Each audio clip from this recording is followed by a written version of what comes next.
share a lot of history because we attended high school together. Back then she was a major bully, and I happened to be one of her favorite targets. Why not? I was a huge nerd in high school, and my appearance didn't help. I was quite tiny and wore braces, making me the stereotypical nerdy girl in a teenage high school movie. Instead of glasses, I wore braces, and my transformation did not occur until I was in college. Fortunately, I look considerably better now, having gained some weight and had my braces removed before beginning college.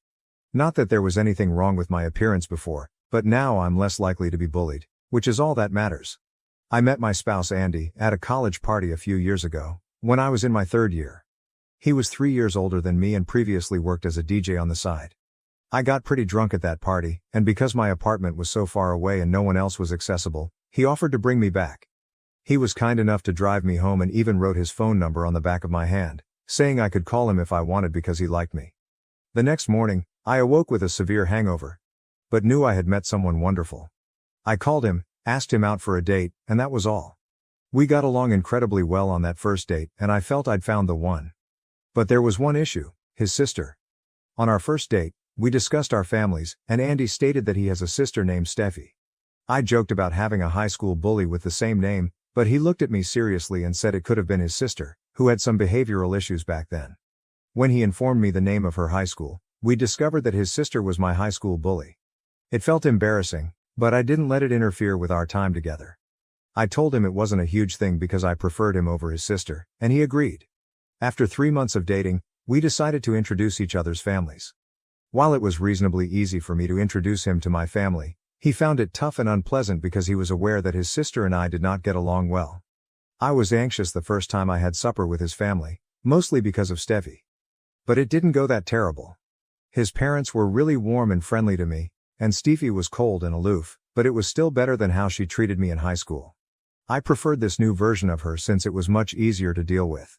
She didn't say anything to me and kept our interaction to a minimum, which I viewed as a victory because it meant we could simply ignore one another and move on. I consider myself fortunate because this has been our relationship for the past few years. I haven't had much interaction with her, and she has never showed a desire in becoming friends with me. Even after Andy and I married 2 years ago, she only spoke to me as much as was necessary. So I'd say Stevie and I aren't particularly close, and we both enjoy it this way. After the way she treated me in high school, I doubt I'd want to be friends with her. Andy isn't bothered by this because he knows how harsh his sister can be. He doesn't mind that the two of us don't talk, and he understands that I haven't forgiven her for the way she devastated my high school experience because she has never expressed regret. You can't forgive someone who doesn't even apologize, and Andy understands that. He and Stevie have a regular sibling relationship, which I'm fine with because I know he does not perceive Stevie in the same way that I do. It's also been a long time since high school, and I don't want to urge my husband not to communicate with his sister or create unnecessary drama. She and I are now civil, and that is all that matters. Everything is okay in the family. I was surprised when Stevie contacted me a few weeks ago and asked if I wanted to join her on her bachelorette trip to the Greek islands. She didn't simply ask me over the phone, she invited me over to lunch. I was skeptical at first, but Andy urged me to try it, so I went. During lunch, she invited me to join the excursion. She was pleasantly kind to me, and she even apologized for how she treated me in high school. Instead of ignoring our shared history, Stevie addressed it for the first time. I was surprised since I hadn't expected her to admit to the constant bullying. When it eventually happened, I didn't know how to react. She apologized for how she had treated me, admitting she was just being a brat, and said she discovered her error too late. She also claimed that she had never brought it up, even after I began dating her brother, because she was uncomfortable confronting the past and didn't know how to face me after everything she had put me through. While discussing all of this, she even shed some tears, making it appear extremely sincere. As the naive emotional person that I am, I fell for it. I told her that I had forgiven her and that everything was in the past because I no longer had any issues with her. We were all adults, so we could deal with it the way we were supposed to, enjoy a few drinks together and forget about it. She appeared pleased with this, and we ended the lunch on a positive tone. She invited me to accompany her and her pals on their bachelorette vacation to the Greek islands because she wanted to make up for lost time and make me feel like a friend. Initially, I was apprehensive to agree, but she persuaded me. I eventually accepted since I believed it would be a nice experience and could help me develop a friendship with Steffi. I was tired of the tension we felt any time we were in the same room. After much debate, I agreed. I wanted to move on from the past and give our relationship a new start, and I saw no better way to do it than to go on a trip and let our hair down. That was a few weeks ago. Stevie and I have been in touch since then. She was being married next month, and we were due to leave for the vacation at the start of this week. However, the trip was cancelled due to a prank she played at the airport. She felt she could fool me into paying for the entire trip by breaking the news to me at the last minute, figuring I wouldn't cancel. She had no idea how easy it was for me to walk away, unlike her. I didn't care what her friends or she thought of me. We arrived at the airport approximately an hour before our aircraft was due to depart. We were all speaking when Stevie suggested we go get coffee, so I joined her. At the counter, she casually said, "Oh, by the way, I hope all your cards work internationally, because otherwise, you'll have a hard time paying for things." I informed her I was carrying cash for souvenirs and little purchases, but she explained that she meant hotel rooms, food, and even aircraft tickets, and that I would have to reimburse her for everything. I was really caught off surprise. We had never talked about this before, and half an hour before our trip was hardly the time to bring it up. She kept speaking in a casual tone, so I questioned if she expected me to pay for myself during the vacation. To my surprise, she said, "Not only for yourself, but for everyone on the trip, including my friends and me. I assumed you were going to sponsor the entire event, which is why I chose such an expensive location. I know you can afford it. Will that be a problem?" I still recall her exact words and can hear her tone in my brain, as if it were the most apparent thing in the world. But we hadn't talked about it, and I had never agreed to something like that. I questioned whether she was serious, and she admitted that she had expected me to finance the entire trip. She claimed if I didn't, she'd think I was stingy and selfish because I had the highest salary she knew. She couldn't think of any reason why I would say no. But I could think of several reasons, beginning with the fact that I never agreed to this. She did not even ask if I was comfortable with it. Yes, I did earn more than most others she knew because I am the vice president of a relatively large corporation. However, that did not obligate me to support her travel. We weren't there yet, especially since we were still developing our connection. And I was certainly not going to consider paying for a vacation for a group of people I didn't even know. More importantly, it was my money and my decision. She could call me a miser or a stingy person, but it wouldn't matter to me since I wasn't going to spend a lot of money on a vacation I didn't even plan and on people I didn't know or care about. After a while of standing there while she grabbed her coffee, I decided to stroll back to where everyone else was sitting, gather my belongings, and leave. This was silly, and I didn't want to cause a commotion in a public place, so I left quietly. Stevie raced after me with her coffee, while her pals tried to figure out what was wrong, but I didn't believe it was necessary to explain anything to them. I just walked out of the airport, hopped into the first cab I saw, and went before they could find me. As soon as I got into the cab, I decided to block Stevie so she couldn't call me and bother me further. The next thing I did was phone Andy and tell him what had happened. I felt awful for him since he had been so happy that his sister and I were finally getting along. I expected this trip to help our relationship, but we were both mistaken. When I called him and informed him what Steffi had tried to do, he was much more furious than I was. He said that was inappropriate behavior and that he would call his parents right away to discuss it. I believe he was more disappointed with his sister than I was, because I knew she was a bad person and wasn't surprised by what had transpired. Andy and his parents, on the other hand, had undoubtedly anticipated more from her, and she had truly disappointed them. I believe that's what really messed things up for her after that, because as they found out what she was up to, they were all furious. Andy didn't say anything to her directly, but I could see he wasn't going to let this go since it was demeaning to me, and he was disappointed in his sister. When I returned home from the airport, Dad informed me I didn't need to speak with Steffi anymore. Not that I needed to be informed twice, I didn't want anything to do with her in the first place. I didn't hear from anyone in his family for the rest of the day, including his parents, but I knew Andy was on the phone with them all day. I elected not to discuss it with anyone because tempers were running hot. I knew everyone was already unhappy, and I didn't want to exacerbate it. I just stayed silent and waited for the storm to pass. 2 days passed with nothing happening, but I did chat with my in-laws. They apologized for how Steffi had treated me. I told them that it was no big issue because it was not their fault. I saw how wonderfully they had reared their son, so I knew their parenting was not the issue. Steffi was solely responsible for how she turned out. Andy and I got back to normal quite shortly after that. I didn't ask him about the implications of Stevie's conduct since I wasn't interested in them. All I knew was that I wouldn't have to engage with her anymore, which was plenty for me. But then, 2 days after the incident, I learned that the wedding had been cancelled and her fiancé had left her. That was the indirect result of what she had done to me. When Andy and I returned home from work that day, he informed me that Stevie was blaming our family for her breakup with her fiancé. I wasn't sure how that was even logical, given that we hadn't spoken to her since the airport incident. Apparently, this all happened because, after Andy told his parents what Stevie had tried to pull at the airport, they called her and asked her to apologize to me. However, Stevie didn't believe she had done anything wrong. Instead, she began telling her parents that I was harsh and stingy, and she was relieved I had left. This irritated her parents, who informed her that they would no longer be paying for the wedding and that she needed find someone else to fund her lavish occasion. Stevie attempted to seem unconcerned, but it was going to be difficult for her to cover all of the wedding expenses on her own because she had just resigned her job and started her own business a few months ago, which had yet to break even. It was not feasible to pay for anything herself. Despite knowing this, she refused to apologize or accept responsibility for her mistakes. The wedding was only a few weeks away, so this was becoming an urgency for her.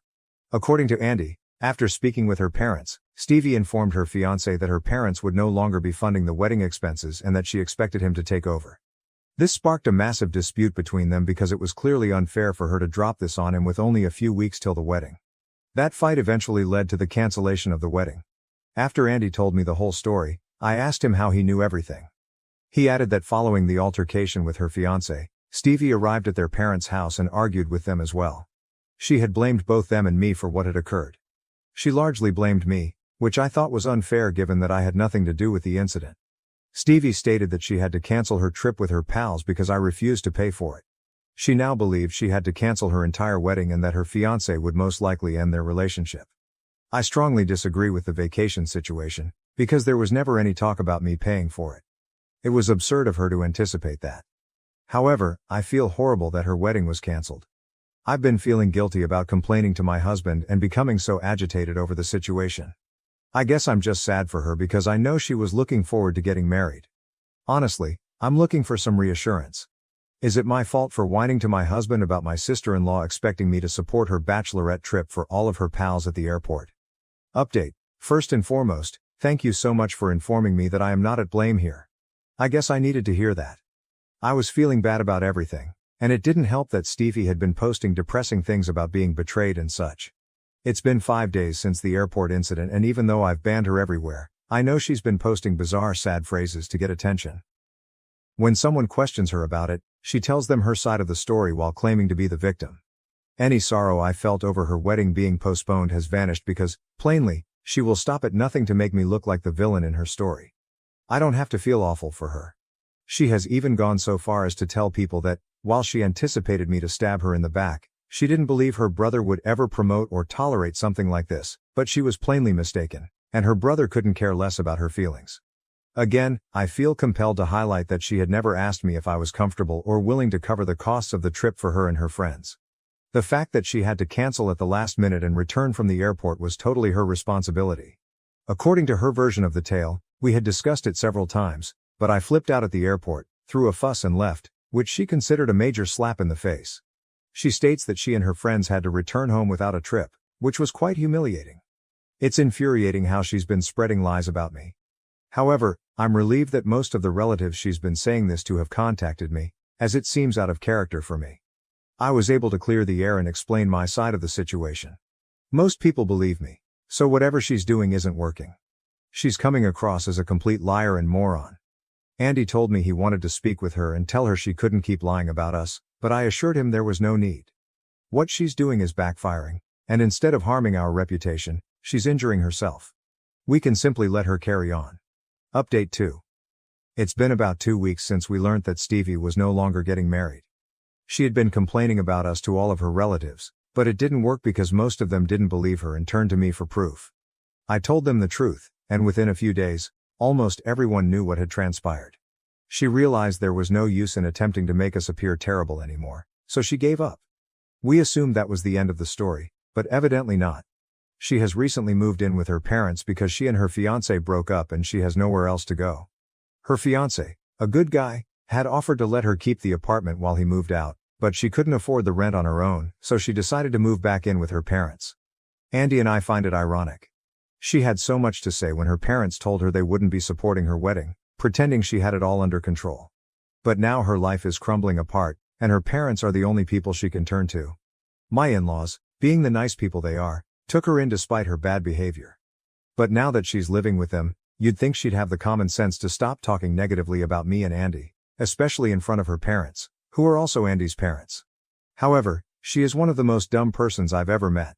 Even after my in-laws made it clear that she was not permitted to badmouth us or behave as if we were the villains, she continued to do so in front of them. She was continually attempting to turn them against us, so my in-laws decided to inform her that she could either acknowledge her mistake and try to become a better person, or she would no longer be allowed to live with them. That, of course, irritated her, and she has now taken to emailing Andy every day, reminding him that I not only destroyed her bachelorette trip and wedding, but also damaged her life because her fiancé deserted her and her parents continue to support me. As if any of that were my fault. Andy has not blocked her yet because she is a family member, but she is on thin ice. A couple more texts insulting me, and I'm sure Andy will visit his parents' house to confront her in person. I believe she is only venting her feelings, but it is wrong. Update 3. We did it, I just couldn't handle it any longer. She was going too far, saying the worst things about me while messaging Andy, believing she could get away with it. Unfortunately for her, we are not particularly friendly. She had called me every name in the book, referred to me as jealous and insecure, and even said that I didn't look any better than I did in high school, which was a complete falsehood. She understands how sensitive I am about my appearance and makes it a point to pick on it whenever she can, which has gotten pretty obvious at this point. I also don't see why she thinks I'd be jealous of her, especially since my life is clearly better right now. She honestly has nothing to make me jealous or anxious about. Anyway, these were the types of things she had been texting Andy, attempting to irritate us, and she was successful. Earlier this evening, we went to my in-laws' house to address her because she needed to stop thinking she could say and do whatever she wanted without consequences. We had already spoken with Andy's parents, and they knew why we were there, so they didn't ask too many questions and simply allowed us in. Stevie was sitting in the living room and appeared shocked to see us. She had the nerve to ask her parents why we were there, as if we weren't supposed to be there. Her parents did not answer, so I took over the conversation. I told her she needed to learn to stop her mouth because I'd had enough of her bullshit and wouldn't put up with her constantly talking about me. I made it obvious that if she didn't stop talking about me to anyone, I'd make sure my side of the story became public as well, which would not be good for her. She quickly erupted, accusing me of blackmail and alleging her family had ambushed her. When we urged her to be quiet and simply apologize, she refused.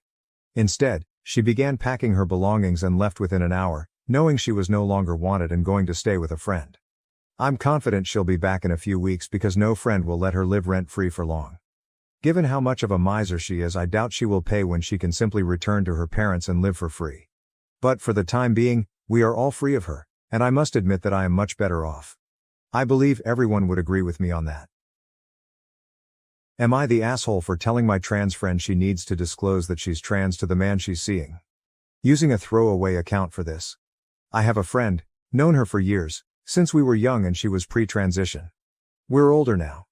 She's had work done, and been on hormones since she was a teen. If you met her, I can honestly tell you, you'd never guess she was trans. However, she does still currently have a penis. She tends to go with men who are fully aware she is trans. She had said that she was trans on her dating profile. She's moved away now, we still talk. She eventually told me she met a guy around 2 months ago, they're dating. She then went on to tell me that she met him on a new dating site she was trying out. I thought nothing more of it. The next day she messaged me, and we were talking more about him, and then she told me some things, including that he has no idea that she's trans. She didn't disclose it on this new dating profile, and she just hasn't told him. I asked her why and also said, surely you've slept together. No. She's often slept with men she's dated by now, so I just assumed. She said no, and that he's being patient on the sex, she's making him wait, but to keep him sweet she's sucked his cock and given him handjobs a few times. I then just outright said, you need to tell him, and she said I will, but I want him to fall for me a little more first. This isn't like her, and I was dumbfounded to be honest. I told her you can't wait for that. You need to tell him, sooner rather than later. 2 months is already a while, and he may be disappointed or even get mad if he finds out. And she said, why would he be mad if he really likes me? And I just said, respectfully, and I'm sorry, but you still currently have a penis. He's a totally straight man, who thinks he's dating a biological woman. She didn't like me saying that. I get it, but I think it's important that she tell him. I tried to explain to her that this could also be dangerous for her in not telling him sooner. You never know how this guy might react. Not every man is so open to trying that out. Some men like strictly pussy, and it would appear that this guy thinks their pussy is waiting for him in her pants. She sent him underwear pics where she's tucked tightly. Honestly, you would never know. I think it's a dangerous game and I told her that 2 months is too long, and I think she was silly to wait this long. But now she's freaked out and worried. AITA? I'm basically here seeking whether I was right or wrong in my brutal honesty. Am I the asshole for cutting ties with my dad after years of being blamed for my mom's death and refusing to pay his rent? Since the day I was born, my life has been challenging. You see, my mother died in the hospital while giving birth to me. After that, I was raised by my father, who somehow held me, a physical baby, responsible for his wife's premature passing. Not a day went by during my upbringing in our home without my dad reminding me, in his own cruel manner, that I was the reason my mother disappeared. He would never stop telling me that he never truly wanted me and that my birth had taken away the person he loved the most. He would remind me that I had to work hard and live up to the enormous price my life had paid. If not, my mother's passing would have been pointless. Hearing those cruel remarks as a child was terrible, as you may understand. I was too young to completely comprehend the intricacies of wrath, sorrow, and sadness. I also needed my mother, but she was no longer with me, and the only parent I had left acted as though I were the issue. Instead of protecting me, guiding me, and providing me with comfort, my father became the one who never stopped reminding me that I was not welcome in his life and that my very presence was a curse. It was quite challenging to grow up in that setting. I frequently felt bad just for breathing and existing. At times, I longed to speak with him and express how wounded I was by his remarks and how they made me feel as though I didn't belong, even in my own house. But I didn't speak because of fear. I was greeted with greater resentment and rage the few times I tried to speak up. The outcome was a childhood characterized by a strong feeling of isolation and loneliness.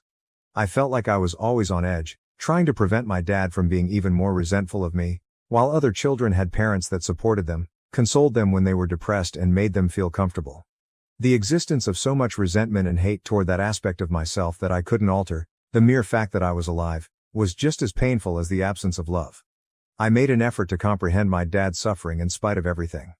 I was aware that Dad had been devastated by the loss of my mother and that he had never really recovered. However, that didn't make it any simpler to live with the consequences of his statements. As a young child, I was attempting to figure out where I belonged in a world that frequently seemed unfriendly and chilly. I still secretly yearned for his acceptance, love and approval in spite of all the hurt. Despite everything, I always hoped to somehow make my dad proud. Every time I brought home a report card with decent scores, I recall the excitement I felt, hoping that perhaps this time would be different. Excited to show him what I had done, I would approach him in the hopes of receiving a grin or a supportive remark, anything that would give me the impression that I was enough in his eyes. However, it was always the same. He would groan, hardly look at my grades, and advise me to keep working harder at my studies because they were still not good enough. He would argue that it wasn't a huge deal because hundreds of other children could receive the grades I did. I was greeted with disinterest and a continual reminder that I wasn't living up to his standards rather than pride or satisfaction. For him, no matter how good I performed, it was never enough. I was affected by his disapproval in areas other than academics. Every time I wanted to engage in extracurricular activities with my friends or play sports, he would quickly put an end to it. I was informed that my studies were the only thing I needed to concentrate on in order to leave his house as quickly as possible. I was reminded by those hurtful remarks that I was not a child to be cherished and cared for, but rather a burden. I didn't have the same parental support as my peers, who would talk about how their parents pushed them to pursue their interests and cherish their youth. I was always reminded that I was only a visitor to his home and that I had to follow instructions or face expulsion. The weekends, which ought to have been spent unwinding or enjoying friends, were no exception. Even if all I wanted to do was go to the park or hang out at a friend's house, he would go on a tirade about how I was squandering his money if I ever asked to go out or spend time with my friends. He'd start a tirade about how hard he was working to pay for my education and how I had no right to squander time or money on friendships. It seemed like he instinctively judged anything that made me happy or gave me a sense of normalcy to be trivial or undesirable. His reaction to my 15th birthday stands out as one of the most agonizing memories I have. For me, it was a day of dread, yet most children anticipate their birthdays with joy, organizing parties or get-togethers with friends. He disliked me celebrating my birthdays every year, but I believed that year would be different. I wanted to get some pizza and watch a movie with my pals. He had a fuss when I eventually plucked up the nerve to approach him for money. He yelled at me, saying that since it was also the day my mother died, I had no right to enjoy the occasion. He made it plain to me that I should never even consider having a good time on my birthday since it would always be the worst day of the year for him. I never celebrated with my pals because of this. As you might guess, I eventually learned from all of these recurring situations that my dad obviously detested me and didn't want me around. I felt like I was always walking on thin ice, trying to avoid doing anything that would make him angry or disapprove, as a result of the incessant rejection and criticism. I gradually discovered how to keep my aspirations to myself. I knew it would only result in disappointment and hurt, so I stopped looking to him for encouragement or acceptance. In order to get out of my dad's house, I put all of my effort into achieving good marks and did my best to be strong for myself. I eventually saw the results of all the effort, tenacity, and resolve I put into my studies. I still recall the day I was accepted to a prestigious institution with a full scholarship. It was a mixture of pride and relief. At last, I was leaving the house, escaping my father's controlling influence and beginning a new phase of my life where I could live as I pleased. I felt as though a tremendous burden had been removed when I left home. I was genuinely free for the first time in my life. I had some of the best times of my life throughout those 4 years of college. It was a time of joy, progress, and self-discovery. I was able to experience all that had been out of my reach for so long and live like a typical young adult at last.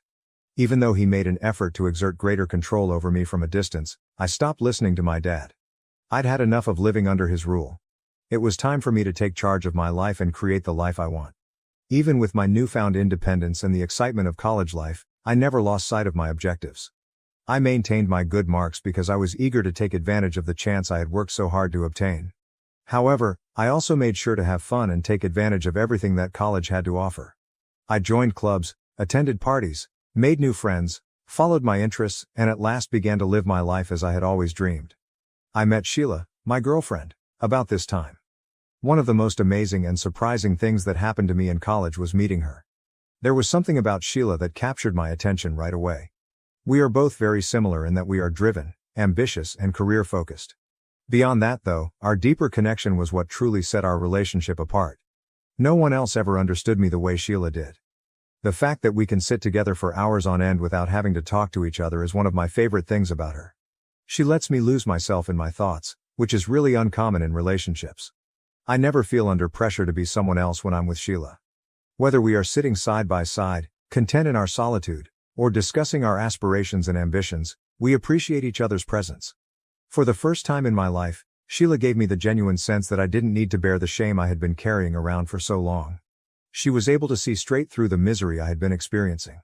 Pain that had grown so pervasive in my life that I was virtually blind to its abnormality. Sheila emphasized how terribly incorrect it was for my father to hold me responsible for my mother's passing and how no child should have to deal with that. She urged me to go to therapy, which I had never given much thought to before. I didn't even know there was a method to break free from my dad's influence because his words were so embedded in my brain. One of the things that changed my life the most was going to therapy. At first, it was difficult since it required a lot of bravery and work to face the truth about my childhood, admit the trauma I had experienced and learn how to destroy the harmful ideas I had internalized. However, therapy let me see things that nothing else had. It made it clear to me how faulty my dad's reasoning was and how much I was worthy of better. I gradually came to understand that my dad's resentment and rage were his problems, not mine, and that I wasn't responsible for my mother's passing. I saw that my anger toward my dad increased as I began to recover. It seemed as though all of the bitterness I had been harboring was at last emerging. For years, I had been carrying the guilt he had placed on me while attempting to gain his favor and be the child he desired me to be. However, I was now coming to the realization that I had nothing to do with that and that he had unfairly and cruelly burdened me with his rage and anguish. I found it challenging to keep up any sort of contact with him during my time in college because of this rage. I rarely spoke with him, and when I did, it was tense and brief. I couldn't help but be resentful when I yelled at him, and I wasn't very patient when he tried to manipulate or be critical of me. I finally confronted him about everything at one point. It was a spontaneous outburst of repressed emotion and frustration rather than anything I had planned. I explained to him how his words and deeds had severely damaged my mental health throughout the years he had held me responsible for my mother's passing. And how I was determined to stop him from doing that to me. I made it plain that I was tired of being used as a scapegoat and that I was entitled to dignity and respect. If not, I would sever my relationship with him forever. This time he had nothing to say. I had thought that he would apologize, but he didn't refute what I had said either. I observed a shift in my dad's interactions with me following that talk. Every time he spoke to me, he seemed to attempt to be kinder and less severe. He seemed to be trying to change, to be more sensitive to my emotions. However, our relationship remained tense in spite of this. A minor change in behavior was not enough to undo years of suffering and animosity. Although I was grateful for his attempt, it would take more than that to mend the relationship. If it could be restored at all, given the harm he had caused. Even while my connection with my dad remained strained over the years, I no longer felt the same kind of shame or rage. I've gradually realized that although I can't alter the past, I can manage how I allow it to impact the future.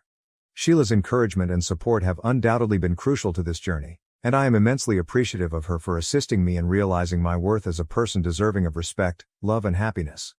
My dad recently married DEI, his lover. I chose to go to the modest private wedding with my girlfriend Sheila, in spite of everything that had transpired between us over the years. As they embarked on this new phase of their lives together, we wanted to offer our support and best wishes. I was pleased for my father and believed that he may improve as a result of getting married. But my dad called me a month after they were married, seeming desperate. He was having financial difficulties as a result of some bad financial decisions. He informed me that he was facing eviction after failing to pay his rent for the previous 6 months. He claimed that he couldn't discuss this with his wife since it would cause them to argue. He asked me if I could pay his rent right now. As soon as I heard this, I declined. Given our complex past, I didn't want to be used as a financial safety net, even if I had the resources to do so. I didn't want to create a situation where he could come to me for financial support if things went wrong because I've worked hard to create the life I have. However, I began to feel bad after discussing it with Sheila. I couldn't get rid of the thought that perhaps I was being too severe, that perhaps he really needed assistance, and that he was still my father in spite of everything. I then gave my dad a call back and suggested a middle ground. I informed him that since I lived alone in my house and had enough room for him and DEI, I would let them to remain with me temporarily even if I wasn't willing to pay his rent. Until they saved enough money to get back on their feet and locate a new place, I offered them they could stay at my house. Considering everything that had transpired between us in the past, it wasn't an easy decision, but I believed it was the right one. I made it apparent that this was only a short-term solution and that I wanted him to put in the effort to get back on his feet. After considering my offer for a while, my dad finally gave me a call and accepted the deal. He and DEI moved in with me in 2 weeks, and I prepared a guest room for them. For us all, the first month or two was a time of transition. I hadn't lived with my dad for years, and we had changed significantly since then. I was no longer the adolescent who had to put up with his remarks in silence. I had my own life, rituals, and habits as an adult. Unfortunately, his previous patterns quickly reappeared. As though nothing had changed, my dad began making remarks about my habits and manner of life, including how I spent my time, maintained the house, and even handled my daily tasks. He seemed to have something to say all the time. However, I had changed from who I was before. I wasn't going to give him that much control over me this time. Every time he began to criticize me or try to dictate how I lived my life, I would tell him to stop. I would make it plain that, particularly while residing under my roof, he had no right to criticize my decisions. I was forceful, but I wasn't impolite. I refused to let him tell me how I should live any longer. Naturally, his wife, Dee, was not pleased with this. She said a few of times that I should respect my father. She would explain to me how much he had given up. Since I knew the truth about him and she obviously didn't know about half of the things he had done to me as a youngster, I would just shake my head. Although I respected my father, I wasn't going to let him control me or override my decisions. I wasn't going to repeat the cycle of sacrificing my happiness to satisfy my father, something I had done for far too long. Nevertheless, I would simply remain silent any time DEI made those comments because it wasn't my place to tell her the truth about my dad. There was no point in arguing about it. Although I was aware that cohabitation would be difficult, I thought that eventually we could all figure out how to get along without too much conflict. However, one evening after a particularly demanding workday, I returned home to discover my dad and his wife watching TV in the living room. The kitchen was overflowing with dishes, and the house was a complete disaster. Since I had frequently reminded my dad and his wife that they needed to do their fair share of the housework and that it was his day to clean, I questioned him about why he hadn't done it. "You know," Dad began in that tone that always made me tense, "you're a grown-up who I raised all by myself after your mother died. Asking me to perform additional work for you at this age should make you feel embarrassed. You're capable of doing the dishwashing yourself." Hearing such statements infuriated me so much that I retorted, "You know what's truly embarrassing? The fact that you were the one who pleaded with me to move in for free. And now you're sitting here on my couch, in my home, eating my food, watching my TV and giving me directions. This entire time, neither you nor your wife have offered me any assistance. You know what? You can just pack your bags and depart at any time if you don't feel like doing the dishes. My father simply looked at me, surprised by how strongly I had responded. For an instant I feared he may actually stand up and storm out of the tense quiet. But knowing that he had nowhere to go, I turned and left the room, slamming the kitchen door behind me as my heart raced with impatience and rage. When I came downstairs the following morning, DEI and I were by ourselves in the kitchen. It's likely that my dad left early for work. DEI asked if she could speak with me as I was ready to leave the kitchen. I decided to sit down and listen even though I wasn't totally sure what to anticipate. DEI looked serious as she started to explain to me how upset my dad was following our talk the night before. She claimed that given the amount of money he had allegedly spent to assist me in purchasing my home, I had no right to treat him in that manner. My dad hadn't provided me with any financial support since I left for college, so I was understandably shocked. I had saved hard for years to purchase this house with my own funds. The assertion that he had made a substantial contribution to my acquisition was wholly untrue. When I asked DEI what she meant, she clarified that my dad had told her that he had contributed to my property purchase by using some of his savings. It seemed almost funny to me that this was the story my dad had given her, and it was like a light bulb going out. DEI persisted in saying that I should be thankful for the assistance my dad had allegedly provided me before I could reply. She believed that since he was having financial difficulties, it was only right that I begin paying him back some of that money by housing them while they were living with me. She argued that since this was essentially my dad's house as well, it was the least I could do in light of the alleged financial sacrifices my dad had made for me. I couldn't help but giggle at DEI as I continued to stare at her face. I couldn't take it seriously because it was all so ridiculous. When I eventually stopped laughing, I told her the truth. My dad hadn't paid $1 and I was the real owner of the house. Her expression was priceless. She was obviously unaware that I was the owner of the house, and she must have been overcome with shame and rage. In response to her question about whether or not my dad had ever assisted me, I explained that he didn't even have enough money to cover his own rent, so how could he ever afford to buy my house? She didn't protest much after our conversation, so I assume she saw the truth too. Shortly thereafter though, she gathered her belongings and departed from my home that same day. Since it was none of my business, I didn't stop her. When my dad returned home later that night, he contacted DEI and asked her why her belongings were gone. He began blaming me for speaking out after he learned that I had told her the truth about who owned the house. He claimed that by disclosing the truth, I purposefully ruined his marriage and caused his wife discomfort. He claims that since he now felt inferior to me and that it was somehow my responsibility that he couldn't afford a house of his own, I ought to have been more understanding and allowed her to believe his lie. It was unbelievably frustrating. I made it clear to him that I was offering them my house in order to help them, and instead of receiving appreciation, I was being held responsible for their issues. My dad seemed to have forgotten that I owed him nothing and that he was the only one at fault in this situation. Even as an adult, he was attempting to use me as a scapegoat for something that wasn't my fault, as if all the years of him treating me like I was the issue had suddenly returned. He refused to listen though. He didn't see my point of view and demanded that I call DEI to apologize and make things right by lying, giving her the impression that he had assisted me in some way when I bought this place. I said that I would not tell his wife a falsehood on his behalf. The continual manipulation and finger-pointing had worn me out, and I had had enough.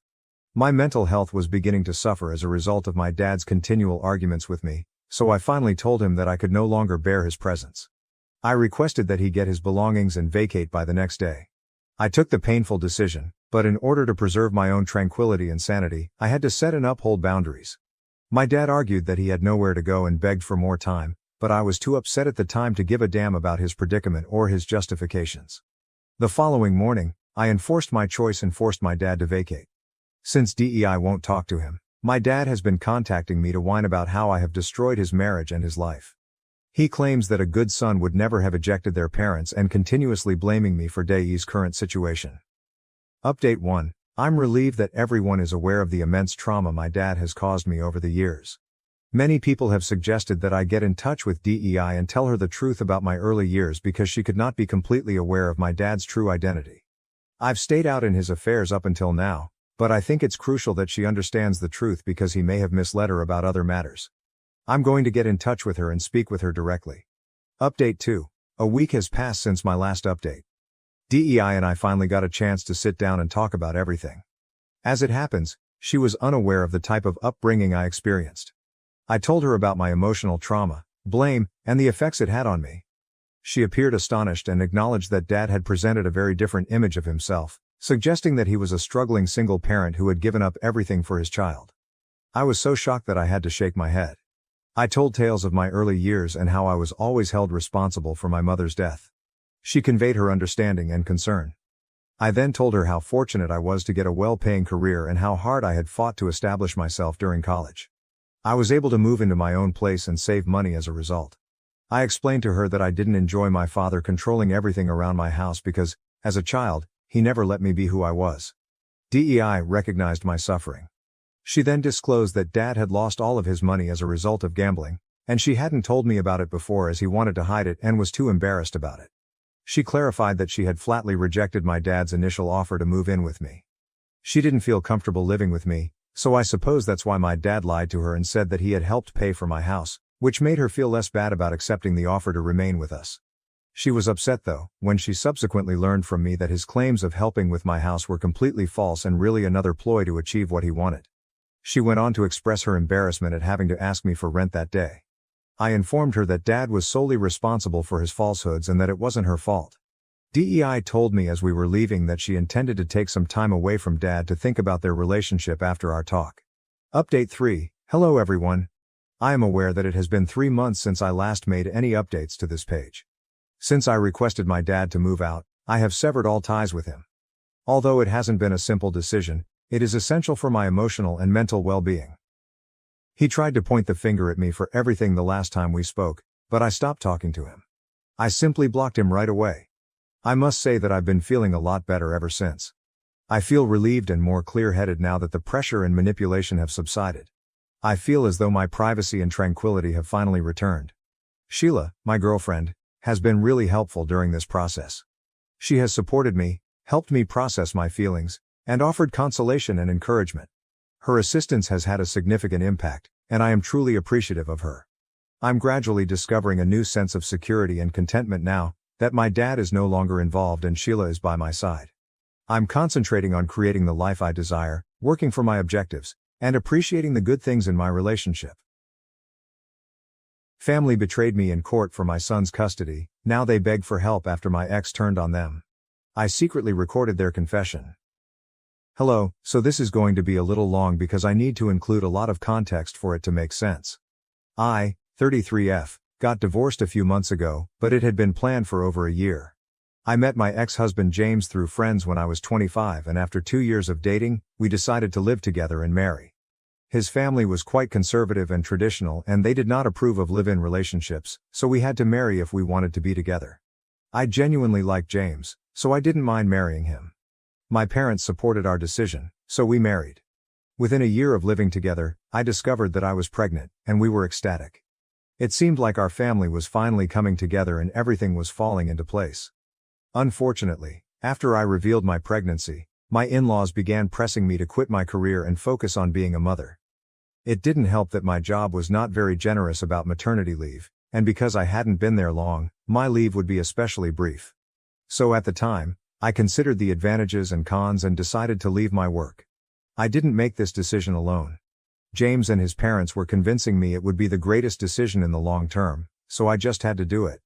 James appeared assured and promised to take care of the family. I didn't have to worry about money. He'd bring enough home, and my sole attention would be on raising our child. My parents and older brother both agreed it was best if I stopped my job and stayed at home, like my mother had done. She elected not to return to work because family was her top concern. With pressure from both sides of the family, I chose to quit during my second trimester. Everything appeared to be in order, and I had complete faith in my husband to not let me down, so I quit my booming career to become a stay-at-home parent. However, shortly after my kid was born, I observed something peculiar about James's behavior throughout the latter months of my pregnancy. I couldn't put my finger on it, but his vibe felt odd.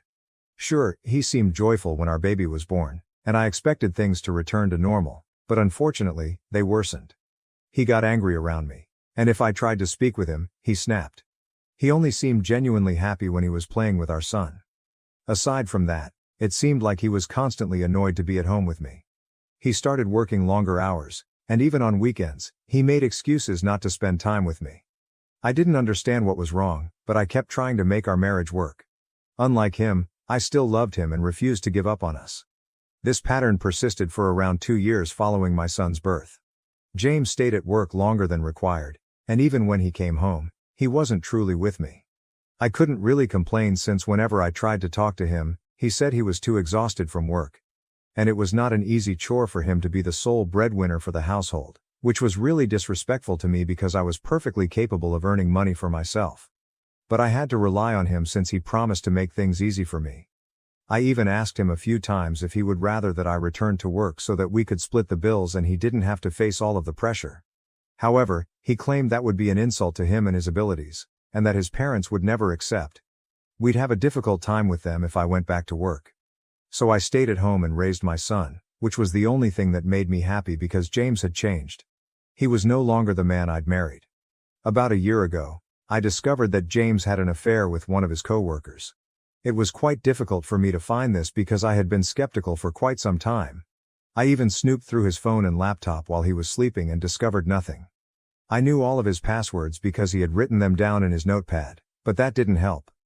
It almost seemed as if he had nothing to conceal, and I began to feel dumb for being cautious.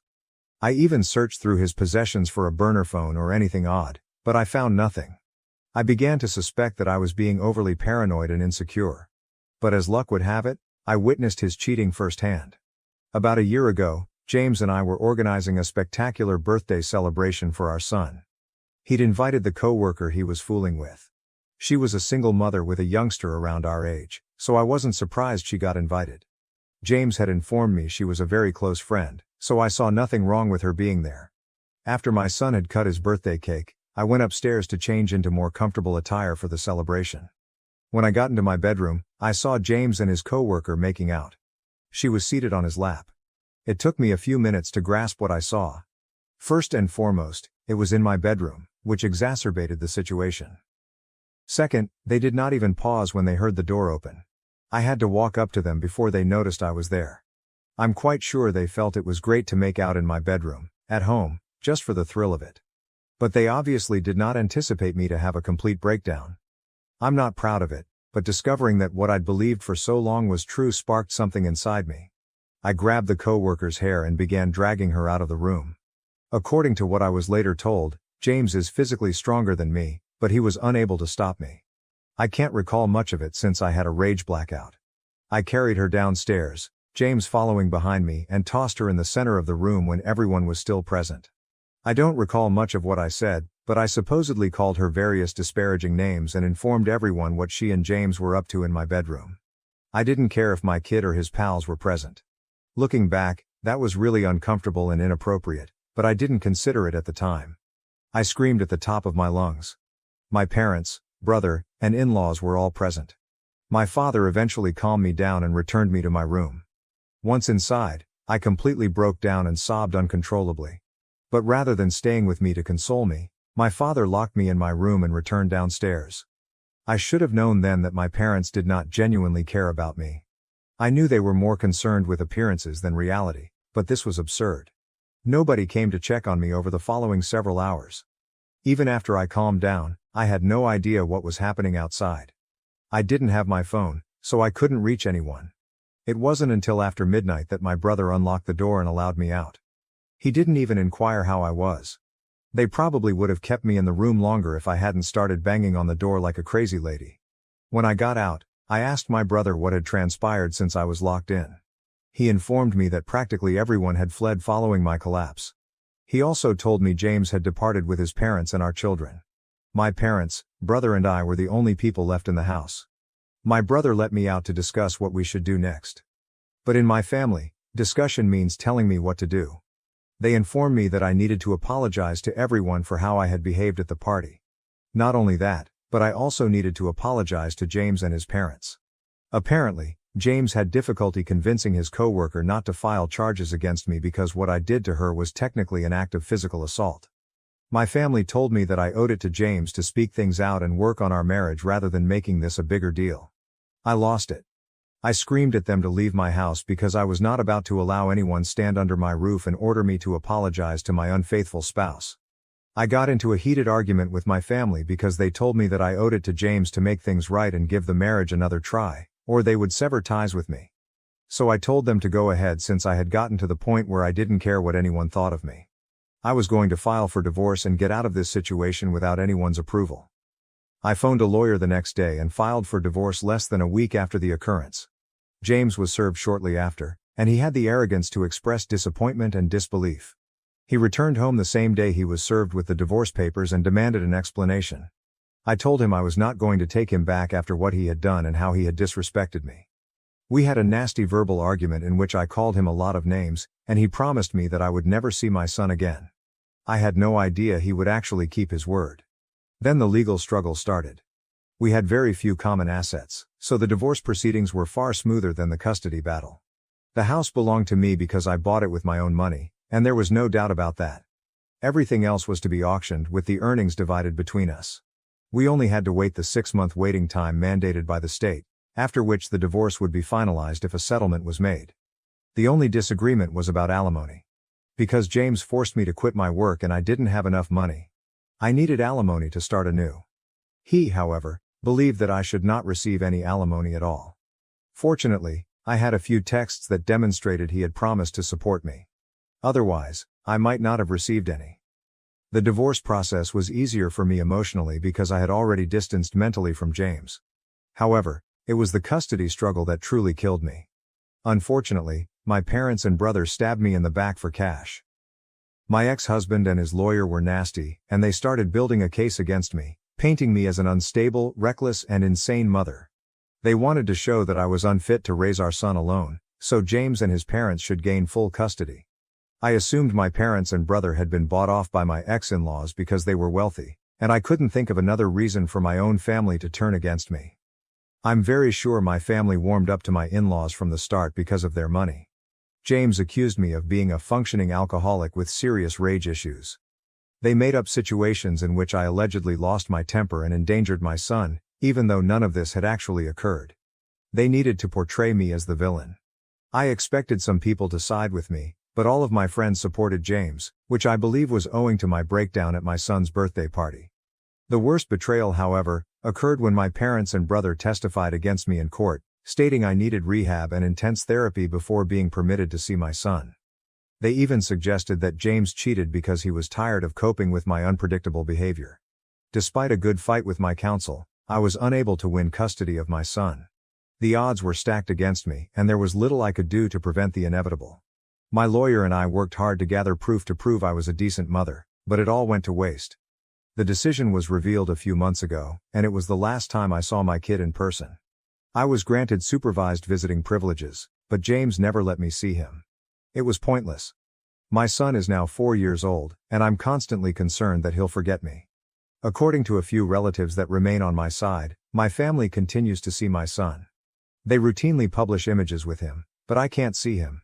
James and my son live with my in-laws, and it appears that everyone but me gets to spend time with him. I cannot imagine something more heartbreaking. I've been living on memories of my son, thinking James was taking excellent care of him. I don't think I could have provided a comfortable life for him on my current pay, given I've only lately resumed working. I got a job at a friend's startup, but it doesn't pay well. Most of the employees are in their early 20s, working for experience and expecting to advance to better chances. Although I receive alimony, it is insufficient to maintain my previous lifestyle. I can't cut expenditures like a bachelor, but it's all I have right now. I had wanted to reapply for joint custody once my life was in order, but an unexpected chance presented itself a few weeks ago. My parents contacted me after months of silence to ask for assistance. It turned out that James was not the fantastic man they thought he was. My brother sent me an email requesting that I come over to their place since they had realized something crucial and wanted to come clean. They were tired of keeping secrets from me and wanted to be a part of my life again. I tried to ignore the email, but I couldn't quit thinking about how this might help me get my son back. So I went to their place that evening. I anticipated them to be living like kings after selling me out for money from my ex-in-laws. However, they were actually living in worse conditions than previously. My son, on the other hand, was overjoyed to see me, which added to an already wonderful evening. When I visited my family that day, they practically began pleading for forgiveness as soon as I walked in the door. Apparently, they recognized how severely they had messed up and there was no turning back, yet they still wanted me to forgive them. After the divorce, when my ex-in-laws and James were approached about the money they had been promised, James informed my family that it was no longer occurring.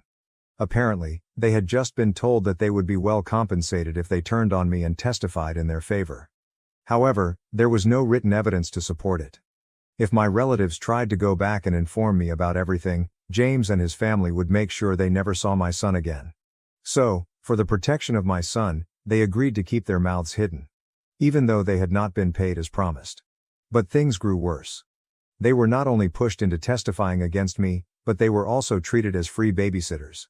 Every day, James would drop off our boy at my parents' house and they had to watch him while giving up their own time. It was really inconvenient because both my father and brother had jobs to attend to, and my mother couldn't handle all of the housework and caring for her grandchild on her own because she was getting older. So either my father or brother would have to work from home every day, which was growing increasingly tough for them, which is why they approached me to finally put an end to it. Apparently, they wanted to make a deal with me. They told me that if I provided them the money my ex-in-laws promised, they would represent me in court and ensure that I got custody of my son. I was going to recommend it myself, but it wasn't unexpected that they did. My family had always been materialistic, and this was especially true now that my father's business had failed and they were back to working for other people. Obviously they would want money more than ever now because my father wanted to retire but didn't have enough saved because he had invested all of his money in the firm, which eventually failed. They claimed they could make up a tale about how they were forced and coerced into testifying against me so they wouldn't be charged with perjury while under oath. They were unaware that I no longer required their assistance. I had been recording everything they said since the moment I came inside the house since I suspected something was wrong and didn't want to take any chances. So I had already recorded everything. Nonetheless, I encouraged my family to give me screenshots if they had any to prove they had been used and lied to, and I promised to help them. Following that, I departed. I'd already seen my son, and I had more than enough evidence to seek custody again. So that's what I did the next day with my lawyer. This time, I was ready. The custody lawsuit is still ongoing, but one thing is certain. I will be able to prove that none of the accusations James made against me were accurate, and that my family had been lying about everything all along. I've already listened to the recording, which has greatly influenced my decision. James and his lawyer are literally rushing for evidence, while I take it all in and enjoy the show. This is what they made me go through the last time, and now I get to do it to them. It's karma at its best, and I couldn't be happier. The only thing that hasn't been ideal is that my family has said I used them, just like James did, and that I had no right to record them without their permission and use it against them. However, in my state, that is perfectly legal and acceptable in court. I had no idea what they were talking about until they told me I had broken their trust by recording them. Bold statements from those who broke my confidence by siding with my ex-husband in the custody dispute. They believed that what I did was wrong because what they had done was out of necessity. They needed the money. But I didn't need to screw them over and expose them to perjury. They stated they had already committed to assist me and testify against James and his family, so I didn't need to go behind their backs. They keep contacting me, and it's becoming increasingly difficult for me to ignore. So am I a jerk for going over my family's back and putting them in danger of being charged with perjury? Update 1. Hello everyone. The custody dispute is still ongoing, and James and his lawyer are working tirelessly to show that they have been speaking the truth. Of course, they might be charged, and since it is a criminal, they could face jail time. But it is not my business right now, and it should not have been at any time. I'm not sure why I was worried about my parents when they obviously weren't concerned about me when it was my turn. So it's basically tit for tat right now. The comments section made me realize how entitled my parents were. Anyway, I've terminated connections with them. They can all go wherever they choose. I want my son to be okay and with me. I've waited long enough for this, and I'm not going to allow my family's victimization of themselves to stop me. If they can sell me out for money, I don't think I need to be loyal to them. I am done now. Update 2. So the good news is that I've finally gotten custody of my son. I don't think I've ever been this happy in my life. The second good news is that my in-laws, James and my family have been charged with perjury and they may face jail time. I'm sure they're regretting everything now, but I don't care since I got what I wanted. My son back, which was all I ever asked for. According to what I know, James is still attempting to fight it and avoid jail, but I don't think it will work. I've already applied for a restraining order against all of them because I've been receiving extremely frightening text messages, and I'm certain it's from these folks. Nobody else would want to hurt me, unless it was them. Things have been really busy and crazy over the last several weeks, but I'm finally learning to slow down. I badly want to spend more time with my son, therefore I chose to shorten my working hours. I've also considered selling my property and moving to a smaller apartment to save more money. I still have a lot of work to do. Repairing my relationship with my son will not be an easy process. Even though he is glad to be with me, he continues to inquire about his father and grandparents, and I am at a loss for words. He's told me a few things about them, such as how he spent the majority of his time with his grandparents and how his father and my in-laws were only available for a portion of the day. When I ask him how it was living with his grandparents, he makes a face and says it wasn't very good since everyone was continuously fighting. I completely get that. It sounds like they treated him poorly because they refused to accept responsibility. I can't comprehend why they'd treat a youngster that way, but I wouldn't put it past them. They are undoubtedly capable of making even a young child feel horrible about himself. But I don't have to worry about it anymore because he's with me. Update 3. Hello everyone. I can't believe I've returned here after nearly 5 years. My life is so different right now that it feels unreal. 5 years is a long time, and a lot has changed, the first being my son's age. We have a wonderful connection right now, and after many therapy sessions, he and I have finally become the mother and son we should have been from the start. He's growing into a wonderful man, and I'm confident he'll be nothing like his father. I simply know it in my heart. He's 9 years old and already a wonderful gentleman. I'm parenting him on my own, and I have full custody because James gave up and moved to Europe after getting out of jail. I cannot say I am surprised. He left with his co-worker, who he had been cheating on me with, and they are now married. I guess he merely replaced his biological son with another child. It's terrifying, but that's the type of person he is. My parents and my brother were released from jail after 6 months of good behavior. We haven't communicated, and they didn't try to contact me when they were freed, which I appreciate because I doubt I would have had much to say to them anyway. I have no news regarding my in-laws. I haven't heard from them in years, and that's for the best. I believe I am living a life now. God has blessed me with a solid job and a consistent salary. I'm still working at the company I started with, my friend's business, and it's doing pretty well. So life worked out beautifully for me and my son, and it was more than I could have hoped for. I am very appreciative of everything. My parents disowned me and cut me out of their will because I'm not their biological child, but inheriting from a distant relative changed everything. Let us start from the beginning.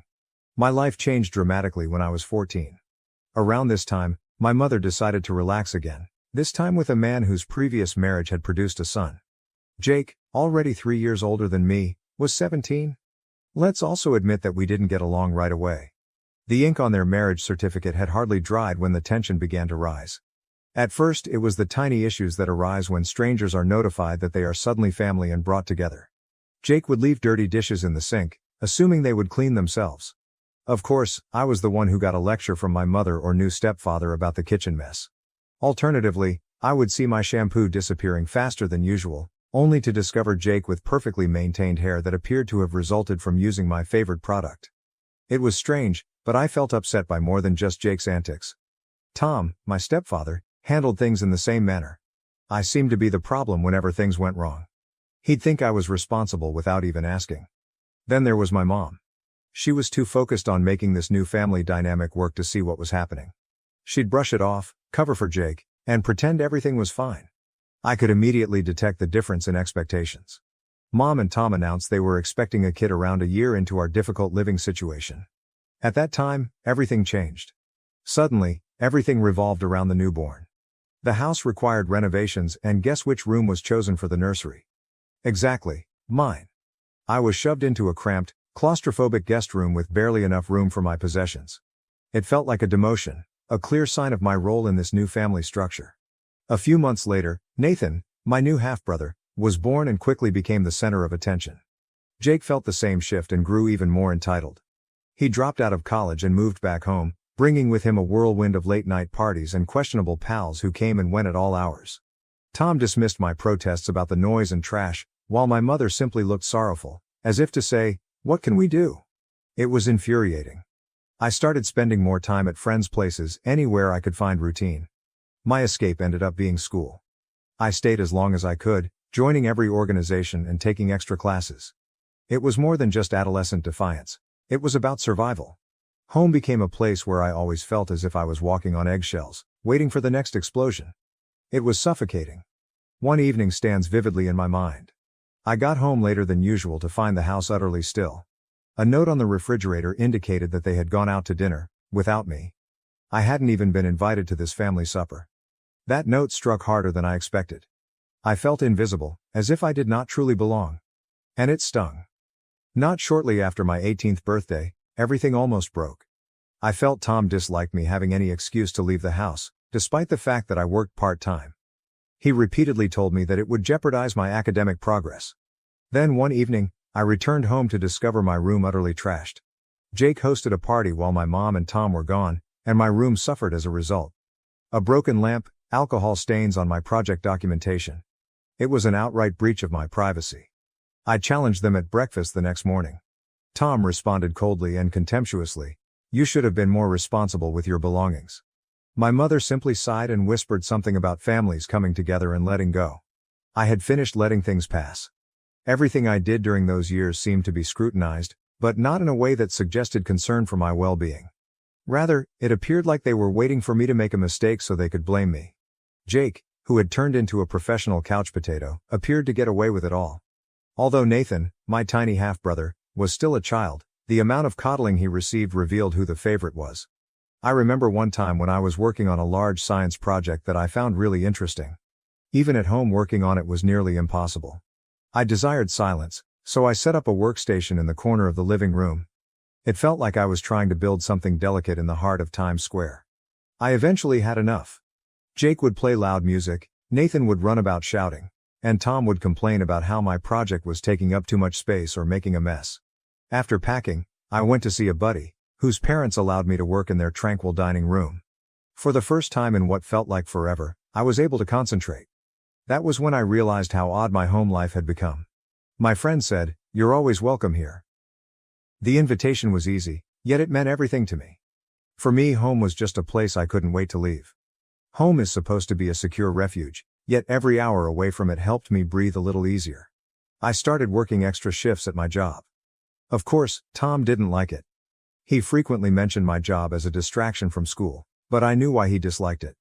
I wasn't around as much for him to critique. As I accumulated more money, the thought of moving out began to form in my head, but I realized it would not be easy. My mother and Tom were unable of dealing with the situation. The more I thought about it, the more it seemed like the only option to regain control of my life. I was a ball of worry the day I decided to inform them I was leaving. I discovered a basic yet fairly priced apartment near my campus. From my part-time employment, I had saved enough to cover the first 3 months' rent. It wasn't a lot, but it was mine. The prospect of having my own life and space kept me focused. One evening, after dinner, I seated Tom and Mom at the kitchen table. With my heart pumping, I attempted to keep my voice calm. I looked them in the eyes and said, "I'm moving out." The room became silent, and I could feel the tension mounting. You could have heard a pin drop. Tom was the first to reply. He smiled, shook his head and said, as if I had told him the most stupid thing imaginable, "You think you're ready to live on your own, just because of your age?" His voice was filled with amazement and a trace of mockery. At first, my mother said nothing. She simply sat there, staring down at the table, her expression unreadable. "I am ready," I said, attempting to sound more confident than I felt. The disagreement began when I stated that I needed my own room and had enough savings to cover it. Tom went on a rampage, accusing me. I was selfish, unappreciative, and tried to avoid my responsibilities at home. "He looks up to you, you know?" he continued, attempting to guilt me into leaving Nathan behind. As if that were enough to keep me in a hazardous atmosphere. My mother's response was calmer, but no less devastating. She did not dispute with me, like Tom did, nor did she attempt to stop me. She only continued to complain, saying things like, "Families stick together, and you'll regret it if you leave." But I knew better. This was not about family. It was about control.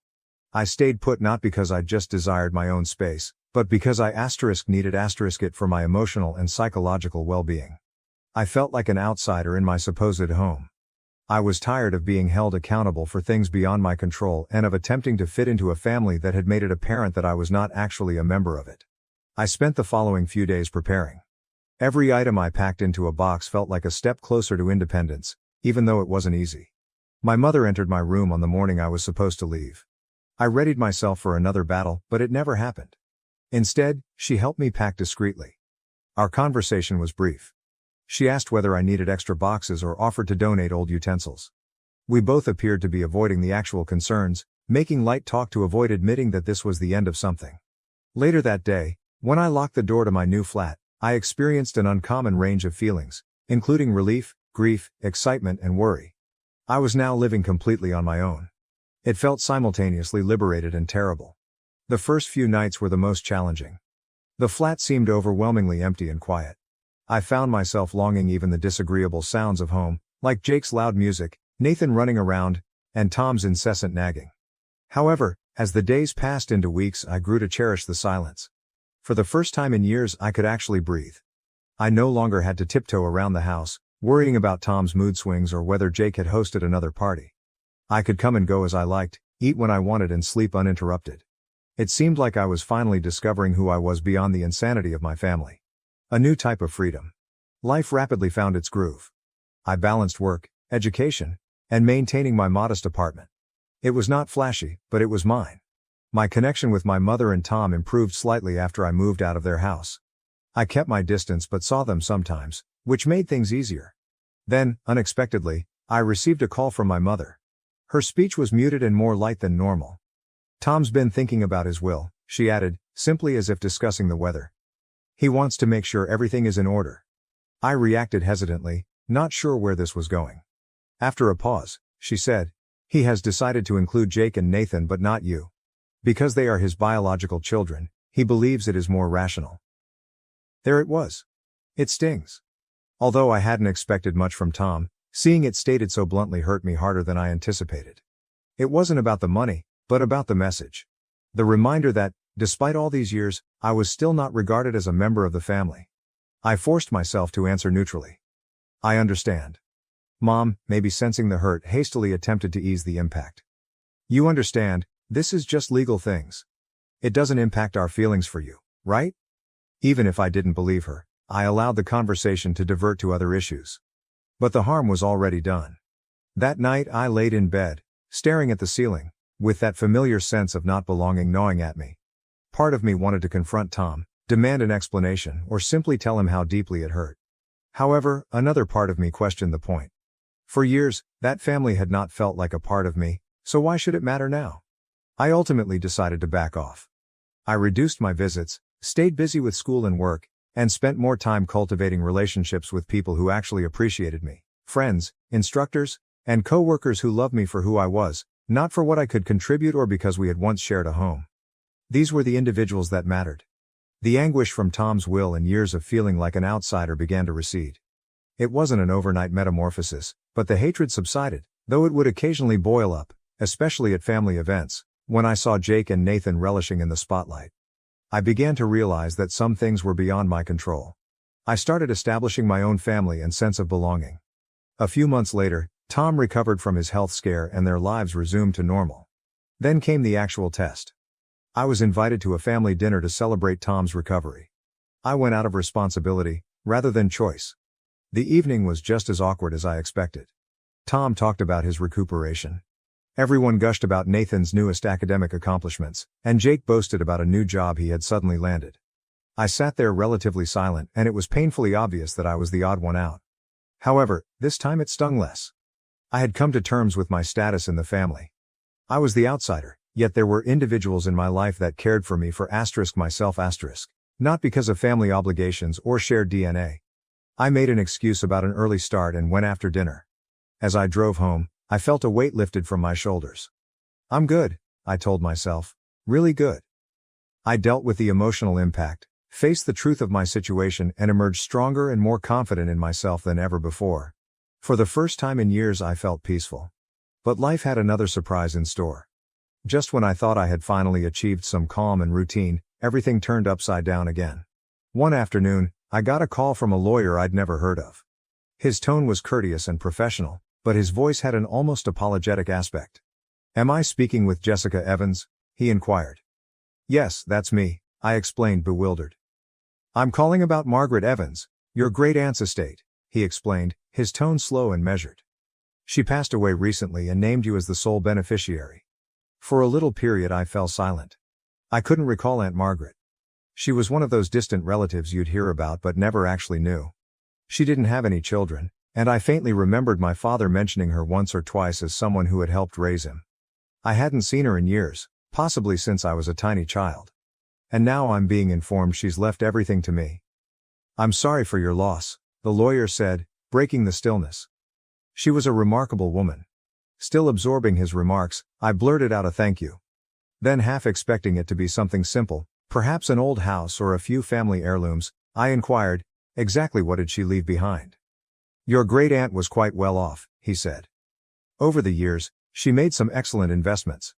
The estate contains various properties, a significant stock portfolio, and a trust fund worth approximately $3 million. My heart halted for a moment. I sat there gripping my phone thinking, why me? We weren't very close. When I was younger, I paid her a few trips, but our relationship was never genuinely strong. My mind could not fully grasp it. The attorney then stated, she left a letter for you. I will forward it together with the other documents. He noted that she went into greater detail regarding her decision. After we hung up, I sat there staring at my phone, trying to make sense of everything. Why did Aunt Margaret choose me to inherit everything? I scarcely know her. Was this some kind of mistake? The next few days were spent meeting with the attorney, signing paperwork, and discovering exactly what I had inherited. There were houses, stocks, and personal stuff in addition to the money. Aunt Margaret's letter, however, impacted me deeply. In it, she stated that she had always appreciated my independence and saw in me a reflection of herself at my age. She described me as determined, self-sufficient and capable of creating a life on my own, qualities she thought she lacked when she was younger. She wanted to offer me the opportunity to spend her riches for something meaningful. It was overwhelming. Here was this relative I barely knew, who saw something in me that my own family hadn't noticed. She appreciated and chose me. My initial move was to purchase a tiny home. Though it wasn't lavish, it was mine and represented a new chapter in my life. Thinking about long-term financial security, I also bought a rental property and invested the leftover monies. I spoke with a financial expert to ensure that I made sound judgments. It seemed weird. In the course of a week, my life had entirely changed. I no longer had to scrape by or wonder how I would make ends meet. For the first time, I felt truly secure and free. However, freedom brought a new set of challenges. At first, I didn't notify anyone about the bequest, even my relatives. Given our tumultuous past, I knew the news would not be well received. I owe them nothing. But secrets have a way of getting out, and mine was no exception. It began with a cousin I hadn't seen in years, who heard about the inheritance through legal means. My mother found out before I did, and the rest of the family soon followed suit. The phone calls started almost immediately. First, my mother called in an unusually cheerful and inquisitive tone. She complimented me, then casually stated how difficult things had been financially for her and Tom. I sensed where the talk was going, and sure enough, the floodgates erupted. Tom called first, then Jake, and then some distant cousins I hadn't heard from in years. Each intimated, in their own way, that they needed a piece of my inheritance. Times are tough, they would say. My mother even commented, you know how bad Tom's health has been, as if this explained their newfound interest in me. They all seemed to have forgotten about me, but only as a possible ATM. I was overwhelmed with requests for money, loans and gifts. It felt like vultures were circling, waiting for their time to swoop down. I felt overwhelmed. For a brief period, I considered quitting up, questioning whether holding on to the bequest was selfish. But then I remembered all the years I'd spent feeling like an outsider in my own family, being blamed, discarded and ignored. I had worked hard to earn whatever I had before this windfall. I had gotten it through college on my own without their help, and now that I had some stability, they wanted to take it away. When I was struggling, none of them volunteered to help. When my mother eventually inquired why I hadn't told her about the bequest sooner, I found the strength to reject the guilt and manipulation. I softly but firmly explained to her that our separation was both emotional and physical. I had been kept away, ignored, and alienated for years, as if I belonged nowhere in the family. This inheritance allowed me to live on my own, without relying on anybody else. It is my life, I assured her, and I must live it in my own manner. I apologize if this offends you, but right now I need to act in my best interests. The outcome of that conversation was worse than I could have predicted. Mom accused me of being arrogant and inconsiderate. Tom interjected, chastising me about how families should treat one another. Nonetheless, I stood my ground. Over time the calls got less frequent, and the demands for money ceased when they understood I would not give in. It was challenging, but extremely necessary. I had realized a sad reality about family. Sometimes the people you trust the most are the ones who bring you down. Knowing that I had protected myself brought me calm. Finally, I decided not to let them dictate my life. This inheritance was about taking control of my own destiny and, more importantly, gaining the ability to live my life on my own terms. My communication with them became strained, but I'd become accustomed to it. Their approval was no longer required, and I was not bound to offer them anything. I had friends, mentors, and people who actually cared about me, not because of familial obligations, but because of who I was. The big surprise came from an unexpected source. My younger half-brother, Nathan. I unexpectedly received a clumsy handwritten note from him. "I'm sorry for asking for money. I miss you," he wrote in his untidy handwriting. Though little, this step meant a lot to me. Nathan, barely 14, was reaching out in his own way. After that, we started texting. Little conversations about his school and interests, nothing too serious, but it was something. It was the start of a modest bridge between us, even though I wasn't optimistic about reconciling with the rest of the family. I was creating a life for myself, free of need on anyone else. For the first time in years I felt completely free. However, the impression of tranquility was fleeting. Just as I thought things had settled down, my mother contacted me again a few weeks after Nathan's letter. This time, she wished to talk things over. I could tell this wasn't going to be a chat about reconnecting or finding common ground, so I agreed to see her in public in the hopes of keeping things nice. We met at a nearby cafe and the vibe was unsettling from the start. She rarely inquired about my life or how I was doing. Instead, she got right into how difficult things had been financially since Tom's health crisis and how Nathan's private school fees were stacking up. I sat there, listening, feeling like an outsider in her list of troubles. It quickly became evident why she had requested to meet. She also added that they were thinking of upgrading the house and that she really needed a vacation to relieve her stress. It was clear she was not there to heal our relationship. She was there for a single reason. Finally, I could not stand it any longer. I cut through the tension, saying, "Mom, just get to the point." She looked me in the eye and said, without hesitation, "I expect you to write me a check for $1 million. I nearly choked on my coffee. "Excuse me?" I asked incredulously. She did not waver. "It is only fair. Technically, since it came from your father's side of the family, all of that money should have been mine." I was shocked. Her entitlement and audacity were astonishing. She sat there, casually demanding $1 million as if it was her birthright. I said bluntly, trying to keep my voice steady, "I'm not giving you $1 million. Her tone moved from entitled to plain angry, and her expression became severe. "You have always been unappreciative of everything we've done for you," she told us. Her remarks painted me as a criminal for not turning her the money she claimed she was owed. Without turning back, I paid the money and left the cafe. It still surprises me that my own mother attempted to guilt me into giving her money to which she had no right. What followed was even worse. A few days later, my mother started circulating rumors. She informed everybody who would listen that I had stolen the inheritance, saying it was rightfully hers, and accused me of hoarding it out of greed. Suddenly, relatives I hadn't heard from in years began calling, either to support her or to pressure me into sharing the money. The hypocrisy was staggering, especially given that Tom had omitted me from his own will because I wasn't family. Even Tom got involved, writing me a long guilt-ridden text about how I needed to consider the family and make more inclusive decisions. I reacted in a single sentence. "You didn't include me in your will because I'm not family, remember?" That shut him off for a while. But the drama did not end there. Things got heated when I received an official-looking letter in the mail. To my amazement, my mother was suing me. Yes, you read that correctly. She was suing me for a share of the inheritance, claiming that as my father's widow, she was entitled to a large amount of the money. I was stunned. Was my own mother dragging me to court? I could not believe it. At first I was afraid, expecting a protracted and costly court battle. I called my attorney, who laughed after reading the letter. "This is a joke," he remarked, flinging the letter away. "The will is airtight." He next investigated the so-called attorney who had sent the letter. The phone number was disconnected, and the address on the letterhead was for a decrepit building under construction. It became evident that my mother and Tom had engaged a dodgy, most certainly fraudulent lawyer in a last-ditch attempt to terrify me into paying them money. While I was happy that the lawsuit was unfounded, I was also terribly disappointed. Their willingness to go to such lengths for my inheritance was surprising.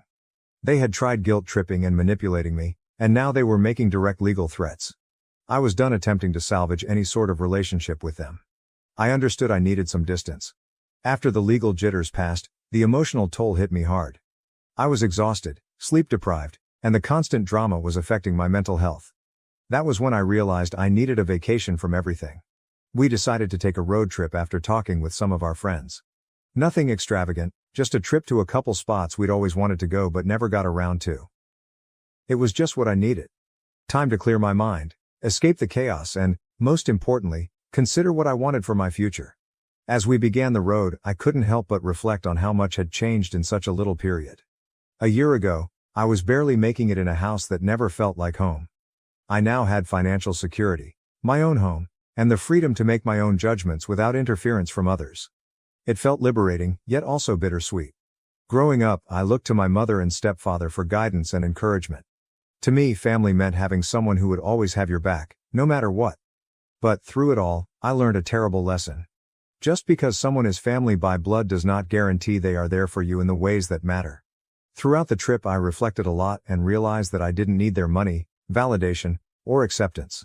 I had everything I needed, and the relationships I actually valued were those I had formed with people who loved me for who I was, not what I could offer them. In little ways, my friends, colleagues, and even Nathan expressed more genuine care for me than my mother or Tom ever did. Following the trip, I decided to write letters to each family member who had attempted to influence me. I did it for me and not for others. It was my way of achieving closure, expressing what I couldn't say in the heat of the moment. In those letters, I detailed how their actions had harmed me and how, despite my desire to be a member of the family, I was constantly pushed aside.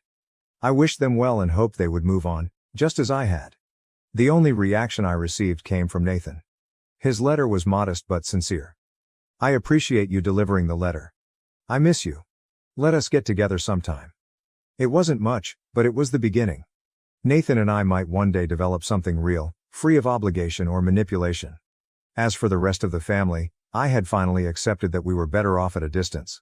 The inheritance had served as a wake-up call. Not just a financial boon, but also a revelation about my true family. It wasn't the folks who raised me. It was those who supported me when I had nothing to offer but myself. Looking back, I don't have any regrets. I stayed firm, safeguarded my future and found peace by letting go of the poisonous connections that had been holding me back. Life has a peculiar way of teaching us what is actually essential, and I'm glad for that, no matter how harsh the lessons were. Sitting in my own home, surrounded by people who feel more like family than my actual relatives ever did, I know I'm precisely where I should be. I discovered my wife's infidelity after my cancer diagnosis, rewrote my will for my children, and decided to hide my illness from her. On November 5th, I got the news I had been most afraid of: aggressive stage 4 pancreatic cancer, which was confirmed by every test. This will essentially be my last holiday season. I have a strange feeling of acceptance, oddly enough. My loved ones will be taken care of, and I have had a happy life. I hadn't told my wife Emily about the test since I'm a naturally private person. Until I received conclusive answers, I didn't want to worry her. I came home early so I could have the talk I needed. I didn't want to deal with this over the phone or over text message. My life changed in a lot of ways that day, as you might have expected given that I'm sharing this now. As I arrived at the driveway, I noticed that one of my business partner's gaudy, expensive vehicle was parked there, complete with his personalized license plate. This was very odd. When I used my phone to access our home security system, I discovered that it was in private mode and not recording. I made the decision to ignore it and drove away to our rural property in order to get my mind straight. Our security system is mostly for protection, and I hardly check it unless there's a specific cause. But I also find it relaxing to watch storms approach and to monitor the wildlife on the outside cams. I have a second video recorder set up for my personal amusement in order to store the material locally, which is inaccessible from my phone. I checked the second server and opened my laptop when I got to the country house to confirm what my gut was already telling me. As expected, Emily and James, my coworker, were in the living room, dancing, drinking wine, and then going upstairs to the bedroom. Since the microphone recorded their actions after they left the camera's field of view, it appears that they left the doors open. I wanted to know the truth because I only have a short time left, but I also didn't want the drama of a fight and divorce. I lost all the love and commitment I had for her that day, so feel free to call me a coward. I know it's not my fault, but I felt every feeling you could imagine. I've been a loyal, caring, and watchful wife. I'm now concentrating on who I am and what I value most. I spoke with my lawyer, and we went over my prenuptial agreement and will. After I gave him the rundown, we got to work figuring out how long and how much of this affair had been going on. We came to the disturbing conclusion that either I never really knew the woman I had been with for more than 20 years, or something had changed drastically in her. I'm not telling Emily or my kids anything right now. I have children from a prior relationship, but we never had children together. In order to give my kids and grandkids one final holiday memory with me, I'm going to put on a brave front and get through the holidays. In addition to trying to be a loving husband, I'll be the devoted father and grandfather. For those who are curious, Emily's affair partner, James, is a widower who hasn't been married again. I don't combine friendship and business, thus he is a business partner but not a personal friend. Jessica, the mother of my twins, made the decision to marry me, and at the time, I agreed that it was the appropriate one. When the children were 7 years old, Jessica, the mother of my children, wed a lovely man named Michael. Michael and Jessica never had kids together. I've been actively involved with the kids ever since I got my act together when they were 3 years old. At that point, I began to develop into the father I had always desired. Michael, Jessica, and I are all in our late 50s. James is in his early 50s, while Emily is about 55. Both Emily and I are in our first marriage. We were married when we were in our early 30s. Update. When the twins were born, Jessica, my ex, and I were still pretty young. Even though they came as a complete surprise, we made the most of it. I'm grateful for the life I've lived and the people I've loved as I approach my last days. They cherish these final times and keep my family near. All of the grandchildren are teenagers or older, and the twins are now in their 30s. Christmas is celebrated for 10 days every year. Christmas Eve to January 2nd is when we spend time at the farm. After everyone has arrived, we all gather to cut down a tree, then we cook, decorate, play games, and celebrate as a family. Since I purchased the property, Laura and her husband John have continued this custom. I'm still determined to keep my diagnosis a secret until after the year ends. Laura wouldn't be able to hide it if I told her, and I don't want to put John in a situation where he has to tell his wife a lie. I want the week to be enjoyable for the children and grandchildren. In a few weeks, we'll have plenty of time to prepare and grieve. In the long run, Emily's attendance this week will only be a small detail. To be honest, I don't give a damn about her nearly as much as I do about the other members of the family. It's an unusual financial scenario. After we were both financially and professionally established, Emily and I met and were married. She had 2 inheritances in a trust, a solid pension, and a good job. At her urging, we decided early on not to tell each other our full net worth. Additionally, at her request, we have a prenuptial agreement that states that any assets or trusts that existed before to the marriage, as well as any income derived from them, are not regarded as marital property. In addition to covering travel, food and petrol, I also supplied both properties, housing, and utilities. She basically had my full backing, and she spent all of her money and resources on herself. She purchased cosmetic surgery, clothing, a car, and personal trips. She has proven to be pretty disagreeable on the inside, despite her stunning exterior. I announced my retirement from the organization where I worked a few days after receiving my diagnosis. Now that I knew, I saw that Emily was a little uneasy. Since I'd be around more frequently, I can guess why. My last day of work is tomorrow, after which I'll be concentrating on spending time with my family. I don't know if Emily and James have had any more activities, but I suppose they have since I provided my lawyer access to the camera server information and allowed him to use it from his office. I don't give a damn now. James is a huge letdown, and I'm aware of my identity and value. I am not as ostentatious as James. In the winter, I prefer wearing jeans, t-shirts, and coveralls, and I drive a 12-year-old pickup truck. I am positive that James is not quite as wealthy as Emily believes him to be. How can I tell? I receive quarterly financial reports because the trust has invested in his company. My accountants and I are the only ones who know how much I have. However, let's assume that over the past 28 years, the trust has been increasing. I lead a simple life and my great-great-grandchildren have enough money to enjoy the farm and receive an education. Emily's reckoning will come when she recognizes what she's lost. I simply won't live to witness it. December was a very busy month. These past 2 weekends, we went on our customary social rounds. James attended one of the gatherings. It was difficult not to watch him and Emily. They probably didn't notice. I found it easier to maintain my composure because I'm so busy finishing things at work. Emily hasn't said anything that would make me think she's aware that I'm aware. I still share a bed with her, something I'm not proud of. Recently, I've been self-centered with her. She seems to have been using me for the majority of this year, Yet I still feel like I'm taking advantage of her. Many of you have portrayed myself as honorable, but I'm not. I detest this little bit of dishonesty. Emily won't get everything, so don't stress about it. The trust is well cared for. Thanks to your feedback, I've taken precautions in case I pass away suddenly or if my health deteriorates sooner than predicted. When necessary, I have also arranged for in-home care. I will not be cared for by Emily. The lawyer will let Laura, John, and the children know if I become incompetent, and Emily will not be allowed to see me. Important papers, jewelry, and other necessities have all been relocated to a safe place. I've finally started writing letters to Emily and every member of the family. These have proven more difficult than I thought. Update: the mission has been completed. I've made it to 2024 and we had a fantastic holiday week free of trouble. I apologize in advance, but I find that laughing about my illness helps me deal with it.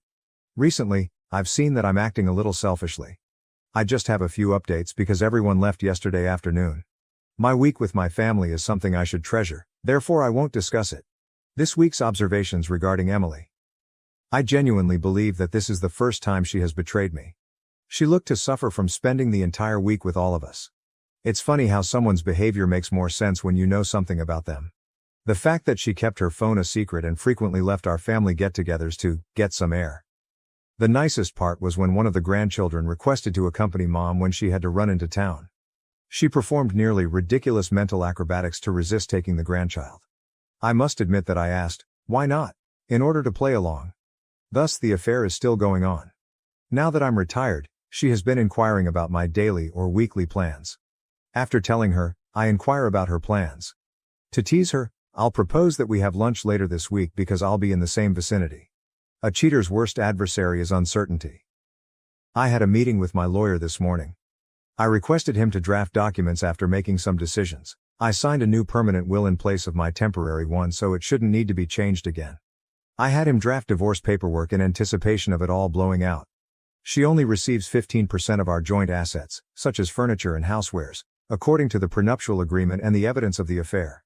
I maintain whatever I bought with my own money, including my retirement accounts and liquid assets. She must pay alimony if I insist on it. I have a folder including all of our evidence of the affair, which I have signed and am keeping in case I need it. By selling my debt to the trust, I gave the trustees permission to exchange it for stock in James's business. In relation to the trust, I have made a decision on its management. I'm going to drop one trustee. The 4 grandchildren will make up the remaining trusteeship, with the twins receiving the majority. John and Laura will serve as stand-ins for the grandchildren. The trusteeship will pass from Laura and John to each grandchild when they become 21. Laura receives the additional portion if any is left over. Next week, Laura, John, and the children will meet with me. I'll tell them everything I know. They will want to know why I'm doing this and will need to sign documents. My liquid assets, personal property, and the funds from James's loan will make up my personal value after this is over. In the worst situation, Emily's share of the trust's assets and worth will be minimal. I'll distribute the few personal belongings I wish to give to the children and grandchildren over the course of the upcoming weeks. My lawyer already has access to those in a secure area. A few of you made remarks on my health. I'm not resisting this, to be clear. I'm not experiencing any negative side effects from any treatments because I'm letting nature take its course. The family also observed that I was getting weary more readily.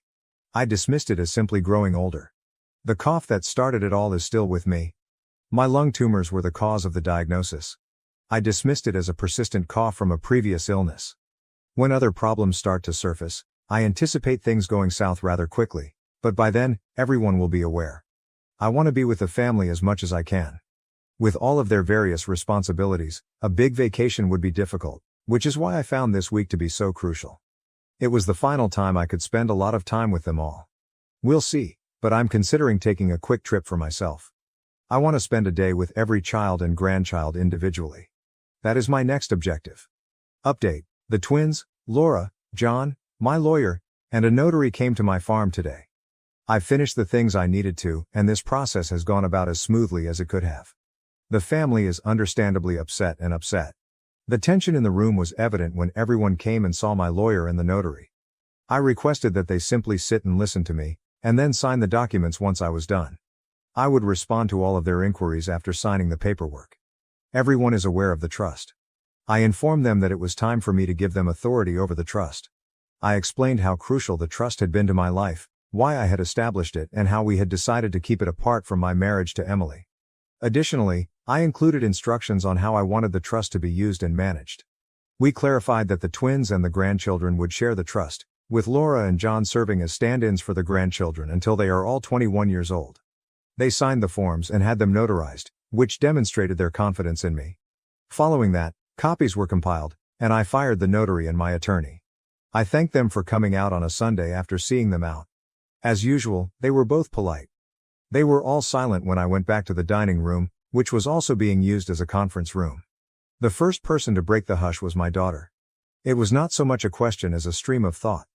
I began by talking about my health as soon as she paused. I described my diagnosis. I heard them planning how we were going to combat this. I stopped them right here. After outlining the likelihood and letting them know that I had already had a second opinion, I informed them of what you are all well aware. I will not be seeking treatment, I will allow nature to do its thing. We argued for the next hour or an hour and a half. Laura had to go fetch my daughter after she fled the room many times. My son John and I had a heart-to-heart while they were away. They can relate to my perspective. They understand, even if they disagree. Everyone agrees that once things settle down, Laura and my daughter will change their minds. When did I find out? That was the next question I knew was coming. I informed them. After that, there was more anguish and rage. I clarified that I was not a walking corpse and that I wanted one more holiday week. I was self-centered. After the holidays, I wanted my diagnosis to be made public. For the rest of their lives, I didn't want it to ruin their vacations. Sensing there was more, my daughter started investigating me. Until everything was out, she would not leave the room. Why in the world hadn't Emily told her, she asked. I dropped the final bombshell at that point. I explained to them what I had done in my initial post. For the first time, I could actually see my daughter's eyes blaze with rage. I then informed them that Emily is still unaware that I'm aware of it. I suppose you all prepared me effectively since I addressed the schemes and plans they had in mind, scenarios you all suggested, and I responded to the same questions. I assured them that I valued them far more than Emily in the end. I simply want to be at peace and not worry about Emily for the rest of my life. During the holiday week, I had to defend what I had done. They also pieced together her going outside to breathe and her decision to go into town without the grandchild. They were concerned that I was doing this by myself. I informed them that I have pals on social media that support me throughout my darkest moments. I still want this space for me, but I won't tell them where or how, they'll find out later. We've been discussing intermittently as a group for a few hours, and the emotions were pretty raw. However, I informed them that I had to return and discuss the trust. They are aware that the trust will be highly beneficial in preventing Emily from gaining access to my hard-earned money. She didn't attend this meeting because it protects them. Having stated that, I had to disclose the trust's finances. They all probably thought of the trust as a way to avoid paying taxes or as a way to safeguard assets in a marriage if the children are from a different woman. They weren't ready for me to give them the money. The audience became quiet as I began to review the balance sheets and assets. Then came the inevitable question. Why did you have this much after all those years of hard work? I gave them my personal financial theory, which they had heard a lot of times and had absorbed. However, I informed them that I had been living off the trust for years. I trusted them enough to send them to college. With that faith, I set aside time in my life for them. And because of that trust, I was able to work for a non-profit organization essentially for nothing. If I were to leave them and their kids with one example, it would be to utilize this trust to better the lives of others, not simply to sometimes write a check to a charity, but to work for a cause they support. By educating others and fostering relationships, I've achieved far more in my years with this nonprofit than I ever could have with a check alone.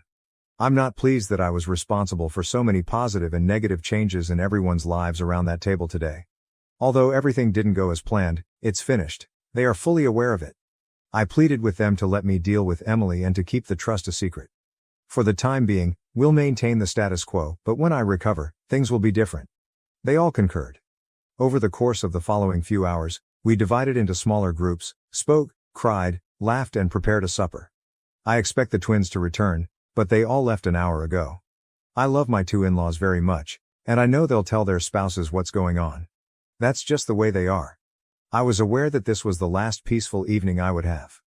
Even though I feel like a weight has been lifted, concern has taken its place. A brief update is provided. One of Emily's pals paid me a visit, which caught me off guard. Her name is Carol, and she is roughly Emily's age. Last week, she went out with Emily for a girls' night out. The girls actually spent the evening at Carol's place. If you have read my remarks, you are aware that Emily used a ride-sharing service and returned home pretty drunk last week. Emily and Carol have been friends for a long time, but I suppose that after more than 20 years of marriage, Emily has forgotten that I introduced them. My folks were friends with Carol's parents.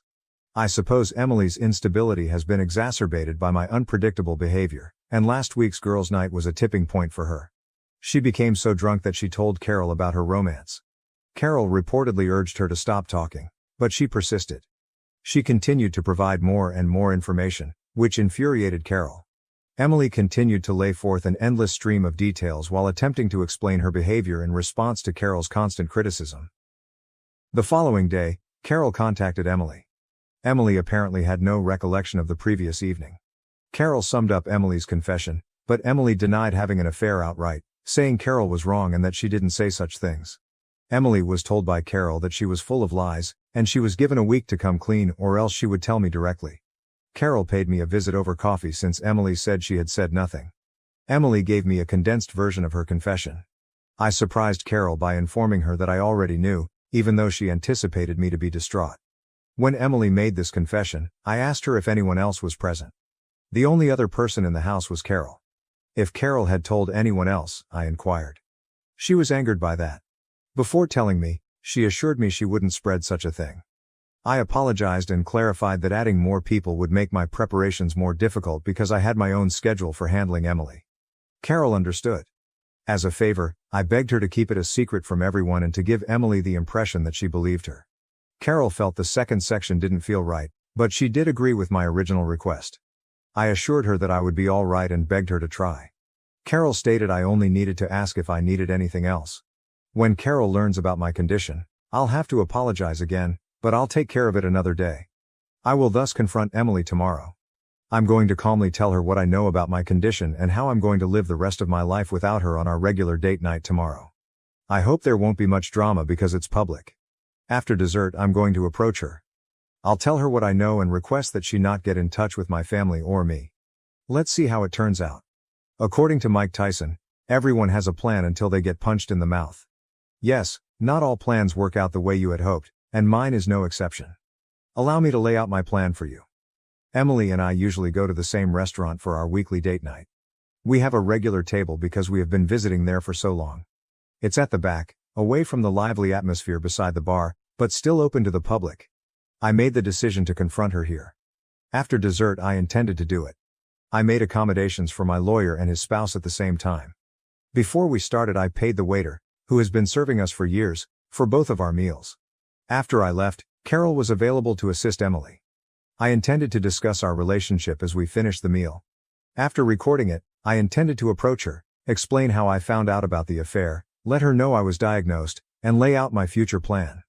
I would write a letter to her requesting that she not come to the farm or get in touch with my family. They would witness the letter. Along with the divorce papers, I would hand her a briefcase full of supporting documentation before getting up and leaving. I thought she would keep quiet to preserve her social standing. Yes, I did videotape the exchange.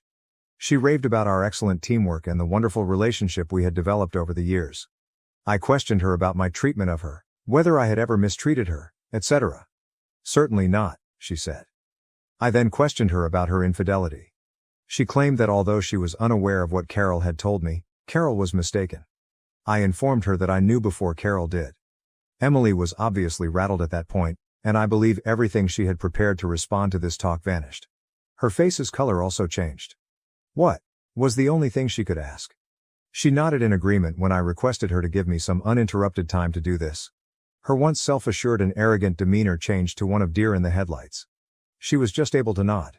I described how after my doctor's appointment I hurried home to have the most challenging conversation with the one person I wanted to talk to.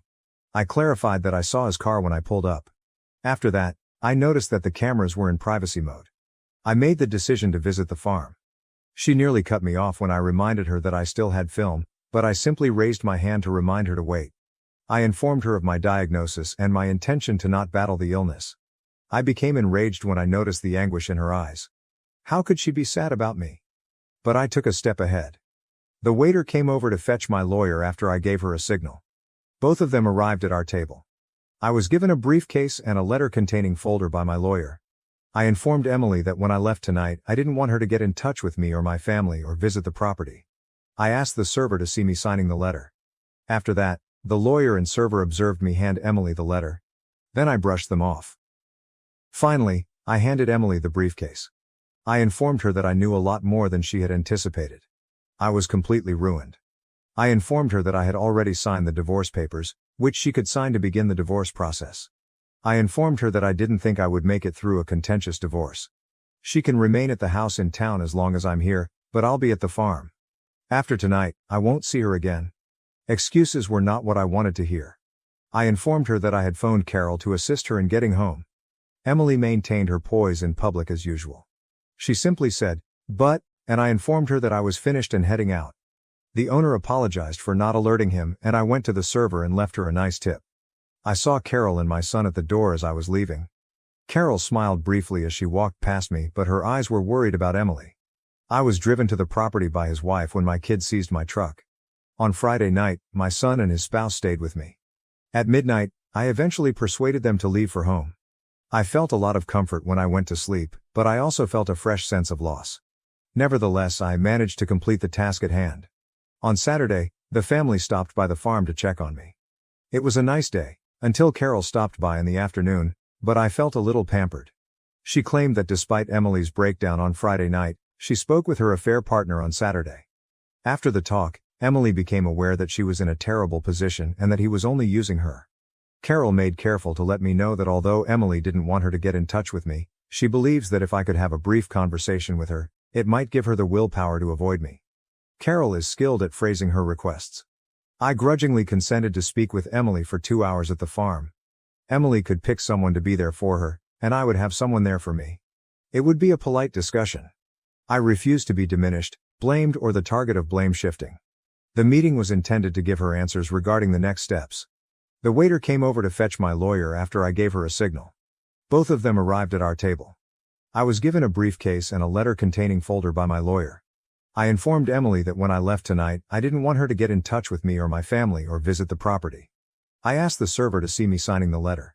After that, the lawyer and server observed me hand Emily the letter. Then I brushed them off. Finally, I handed Emily the briefcase. I informed her that I knew a lot more than she had anticipated. I was completely ruined. I informed her that I'd already signed the divorce papers, which she could sign to begin the divorce process. I informed her that I didn't think I would make it through a contentious divorce. She can remain at the house in town as long as I'm here, but I'll be at the farm. After tonight, I won't see her again. Excuses were not what I wanted to hear. I informed her that I had phoned Carol to assist her in getting home. Emily maintained her poise in public as usual. She simply said, "But," and I informed her that I was finished and heading out. The owner apologized for not alerting him, and I went to the server and left her a nice tip. I saw Carol and my son at the door as I was leaving. Carol smiled briefly as she walked past me, but her eyes were worried about Emily. I was driven to the property by his wife when my kids seized my truck. On Friday night, my son and his spouse stayed with me. At midnight, I eventually persuaded them to leave for home. I felt a lot of comfort when I went to sleep, but I also felt a fresh sense of loss. Nevertheless, I managed to complete the task at hand. On Saturday, the family stopped by the farm to check on me. It was a nice day, until Carol stopped by in the afternoon, but I felt a little pampered. She claimed that despite Emily's breakdown on Friday night, she spoke with her affair partner on Saturday. After the talk, Emily became aware that she was in a terrible position and that he was only using her. Carol made careful to let me know that although Emily didn't want her to get in touch with me, she believes that if I could have a brief conversation with her, it might give her the willpower to avoid me. Carol is skilled at phrasing her requests. I grudgingly consented to speak with Emily for 2 hours at the farm. Emily could pick someone to be there for her, and I would have someone there for me. It would be a polite discussion. I refused to be diminished, blamed, or the target of blame shifting. The meeting was intended to give her answers regarding the next steps. The meeting took place this morning. I don't know why, perhaps to limit the harm, but Emily picked Carol, and I went with my daughter. In order to prevent this from happening again, I wanted Emily to feel as comfortable as possible. I had a clear direction and aim going into the meeting. To get rid of Emily. The conference proceeded according to plan. Emily sought to downplay the affair while crying and apologizing. I refused to put up with it. I explained that she needed to come to terms with the fact that she would have a home to reside until my death. The trustees would make the decision regarding the house after my passing. I clarified that she would not get any money from my estate or the trust, but she would be okay since she has her trust and her six-figure pension. "Why won't you fight for me or us?" she said, and I have to vent about it. "I just don't care about you or us anymore," was my response to her, even though I nearly lost my anger. She was kind of wrecked by that. This is where I vent my rage. This is what a self-centered cheater thinks. They only consider themselves. They believe they are valuable enough in the eyes of the person they have destroyed to be worth fighting for. Although she didn't want them in retrospect, she received the answers she requested. Another meeting is not something I want. I believe that holding more meetings only serves to divert my attention from my goals. After leaving with Emily, Carol returned a few hours later. I spoke with her briefly.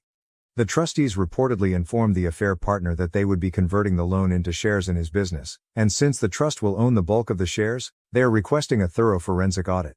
With her MBA, my daughter isn't wasting any time. I suppose Emily recognized what I had already thought when she turned to him for solace. He was exploiting her to try to get her to buy the debt from me. I suspected he was up to something because of several casual remarks in the recordings.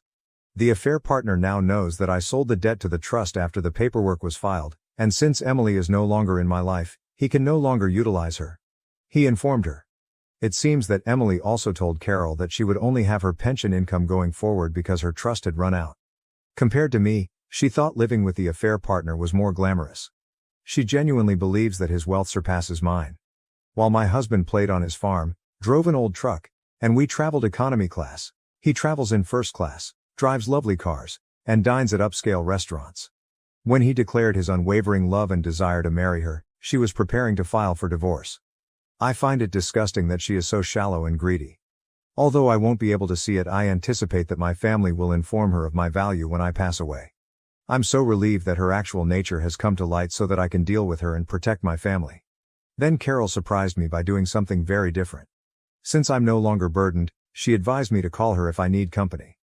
Why would she or any woman want to spend time with me given my diagnosis? I questioned her.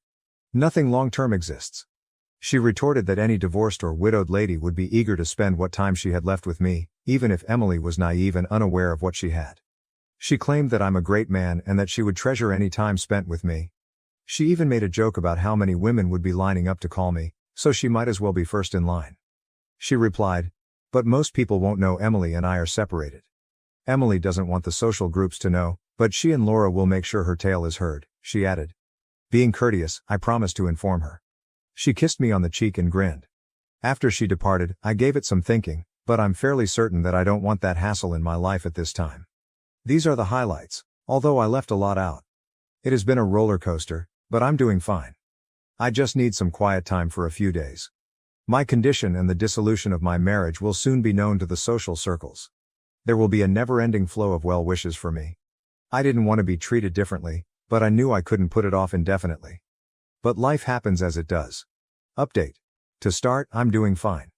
I'm still above ground and warmer than normal. Being on my feet every day is a blessing. I'm feeling a little uncomfortable and my coughing has gotten a little worse. I see that it's getting easier for me to wind up. But all in all, this week has been fantastic. First, let's talk about Emily. She's disappeared. Her standing in the community has quickly and severely collapsed. She was respectfully asked to step down from all of her leadership positions after it was made public. She has been severely criticized by the majority of her circle, who have even asked her directly if she pursued their husbands. She has made several attempts to contact me, but I have not answered. I urged the individual to tell her that I had stated what I needed to say and that I knew what I needed to know, even if there were a few efforts made through proxies.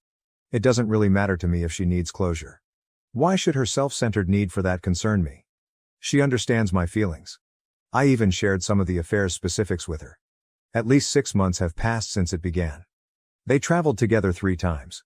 Once as newlyweds, once as a couple commemorating their 20th wedding anniversary, and once as a couple who met on vacation and stayed at the same hotel. Role-playing must have been an element of their relationship. She used our home because she felt at ease there and because it is tucked away from the road, making it impossible for onlookers to see the automobiles in the driveway. She even purchased a second vehicle for herself and kept it in a local parking garage. In order for no one to recognize her car when she traveled to the affair partner's residence, it seems that she switched cars.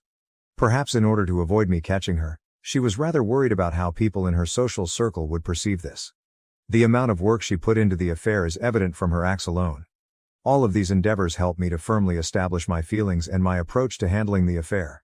I don't regret anything I've done. My unpredictable nature was only partially to blame for the inebriated revelation to Carol.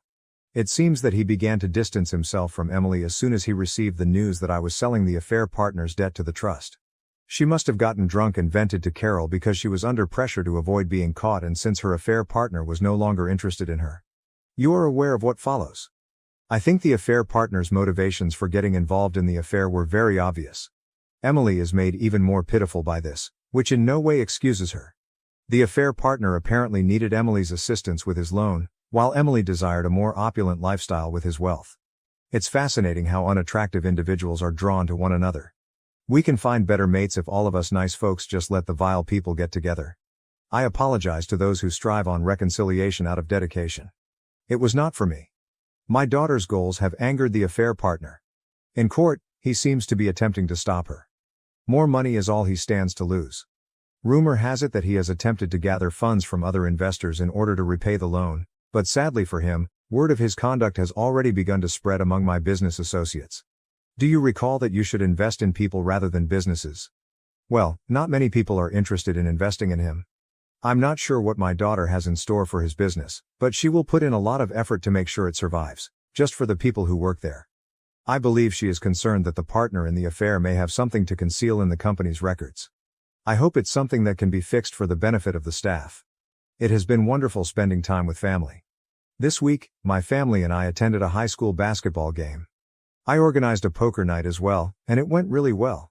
At the game were my son, my grandson, and a few old friends. The grandson witnessed how traditional men spent a night together, sitting around sharing stories. I'm hoping to add a couple more of these. This week, our family has eaten together 3 times. One evening, Carol did visit and bring food. I kept her at a distance as we conversed and ate. I'm still hesitant to let her in. Farm chores provide me comfort. I assist with equipment maintenance, check on the staff and animals, and occasionally drive the fences. I feel at ease knowing that this farm will remain in the family and continue to operate. I will always have a piece of myself. Many of my friends and acquaintances have paid me a visit. I believe this is what someone meant when they spoke of a living wake. I'm urging everyone to visit me outside. Even if it might be our last time together, I like spending time with these people. I was in the hospital for a few days, but I'm home now. I was taken to the emergency room after they discovered me breathing but unconscious. Despite my do not resuscitate order, I never passed away. I have always detested hospitals, and now that I have been diagnosed, I detest them much more. I don't wish to pass away there. I've spent some time at home. I'm unable to drive off the farm anymore. I'm determined to continue performing my duties and taking in the sunrise and sunset for as long as possible, even though they really don't want me to drive on the property. I also employ full-time home health aides, or babysitters as I refer to them, but I won't argue with the family about that. Basically, until I woke up in the hospital, I had no memory of anything. Carol and the majority of my family were present. By that point, I was stable, and the physicians only wanted to keep an eye on me for a day or two while, of course, doing more tests just to be sure. Carol, Laura, or my twins were with me nearly all the time. On one occasion, I woke up alone in my room with Emily by my side. She must have played the wife card on a duty nurse who was unaware that she should be denied entry. She was playing the kind and loyal wife, but I was exhausted. I have no idea why. I withdrew when I noticed she was caressing my head and holding my hand. She was wounded. She then began a new refrain in which she apologized profusely, claimed she was attempting to take advantage of him, and that she didn't mean anything she said to him. I did nothing but sit there. She was furious by this. She insisted that I speak with her. The nurse noticed her because she was just loud enough. Emily's behavior and my uneasiness were observed by the nurse. The nurse was slick. She wanted to do some checks, so she instructed Emily to wait outside. The nurse asked me whether I was all right when Emily left the room and the door was shut. I informed her that there should be notes stating Emily is not permitted because she was my ex-wife. After expressing regret, the nurse asked how she might help me feel less stressed. She should phone my emergency contacts, I asked. Carol and Laura, my daughter, entered the room after around 45 minutes. Emily had returned by that point and was still babbling, albeit quietly. Emily knew she had to go as soon as she saw them. I whispered to her to leave. She didn't deserve to cause a spectacle for any of the other patients. I told her to get over her self-centered thoughts and just go. She gave me a short peck on the forehead before leaving, which I really appreciate. For the sake of the other patient's peace, I backed down a little, but whatever. I received a lot of apology from the women in my life. Since they have their own lives, I can't really be angry with them. They all came up with a way to guarantee that I'm always accompanied. I'm never by myself in the house because they switch shifts. Carol and my daughter have been especially watchful. To keep an eye on who enters and exits the residence, they even built a security system. Even with all the craziness, I occasionally find some serenity by listening to the animals at dusk, seeing the sunset over the fields, and knowing that I've done everything I can to make things right before my time comes. I am appreciative of my family and friends' love and support. Emily's intrusion was distressing, but it strengthened my resolve to cut all ties with her.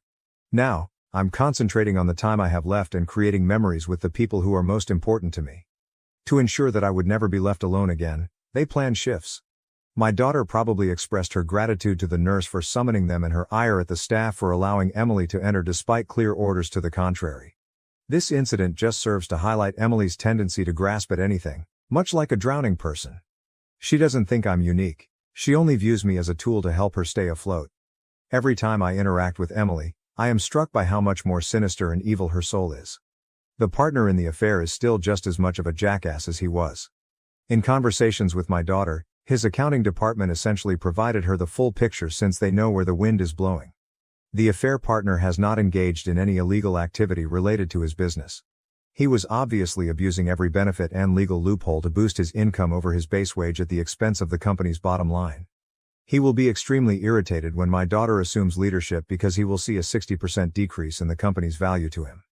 His flamboyant lifestyle is going to face a brick wall because I have a suspicion that she may simply terminate him and demote him to a silent minority owner position. Although he has threatened legal action, he has not yet taken any concrete steps. His reputation and credit are severely damaged, in my opinion. Carol is now a more enduring presence in my life. I must admit that I enjoy the company and friendship. Perhaps she is exhausting me.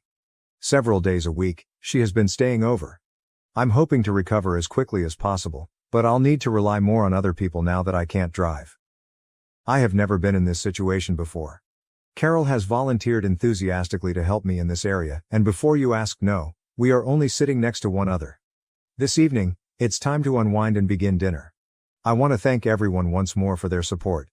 Your messages mean a lot to me, and I will make an effort to go back and reply to them all. Update. I regret to inform everyone that my father passed away last week. He asked me to give you your letter from him, among other things. You are aware that my time here is coming to an end if you are reading this letter. I made movies and wrote letters to every member of my family, as many of you suggested. That made me decide that I should write one last letter. To all of you, that letter is addressed. I want to express my gratitude to everyone for their suggestions and support. I have valued this brief period of life greatly, and my family will undoubtedly value it long after I am gone. That final Christmas week spent with my family was my last present to myself and to you.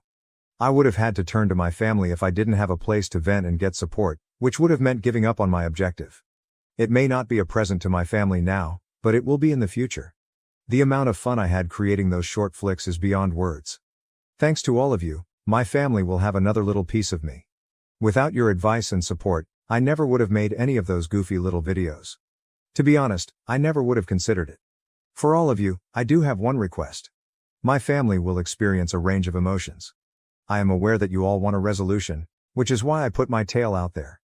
Please refrain from making too many demands for updates and give my family time to grieve. I have requested that they provide you with this letter and, if possible, a final update on Emily. It is up to them to make that last update. Please be patient, everyone. Lastly, from the great beyond, I send you my best wishes and all the love I can provide. Keep in mind that nobody can guarantee tomorrow. Recognize the value of life and savor each moment. Treat yourself and those around you with kindness. I pray none of you have to follow in my father's footsteps, but if you do, know that I will do everything in my power to support you. Keep in mind that you are all really valuable. Nobody should ever tell you otherwise. From wherever I wind up, I'll give as many virtual hugs as I can. Thank you is all I have right now, yet it frequently feels so insufficient. I appreciate everything you've done. I hope that we will cross paths again in the hereafter, but not too soon. To be clear, I am the daughter of the individual who sent the letter in the last update, whom some of you believe to be my brother. In fact, it was me. I'm happy Dad left you all this letter so he could express his thoughts. In terms of Dad's death, he did not endure the same level of suffering as others who would have had his illness. I find solace in the fact that he passed away peacefully while he was sleeping. In keeping with his character, he had scheduled an autopsy in advance to make sure Emily couldn't use any aspect of his illness or demise to challenge his wishes. He had a knack for making plans for everything. I find comfort in the knowledge that there was some mercy at the end, even though it turns out that he died of a heart attack. He was cremated as he requested. While the remainder were scattered during the spring planting, some of his ashes were interred with a monument in an ancient farm cemetery. His desire to be a part of the land he loved so much was fulfilled. Emily wasn't there when we had the memorial on the farm. Security had been set up by the funeral home to make sure she couldn't go. For years, Dad had been trying to get us to move to the farm. When he retired, he even planned out home sites in the hopes that we would all move there. He had been made fun of, but we didn't take his suggestion seriously. In retrospect, I regret giving her such sway. My brother and his wife, along with my husband and I, will be relocating to the farm beginning this year. We have chosen a stunning location. At our insistence, Mom and Tom will move into Dad's home. We should all be closer together. It just feels right. Regarding Emily, witnessing her world fall apart has taught me what it really means to be a pariah.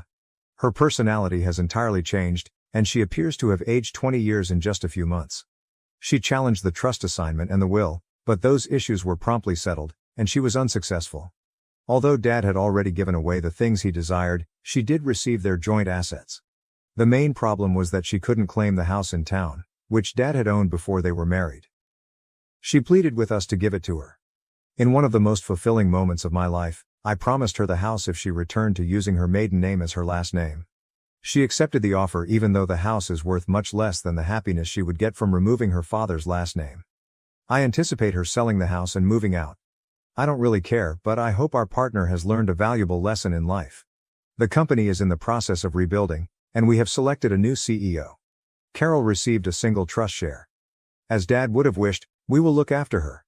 Because of what she did for our dad, she has been a pillar of our family and will always be regarded as such. Our last update was in 2024. I am quite saddened by the fact that this will be the first year of my life without my father. I wanted to swing by and update everyone on the situation with my father's family. We celebrated our week-long holiday custom, which my father loved very much, as you are already aware. The week was excellent, if bittersweet. Dad was successful in uniting Carol and the rest of the family. We cherish her romantic, if you will, time spent with my father during his most trying times. He left one last gift for each of us, along with messages for the entire year. They moved us to tears and were so considerate.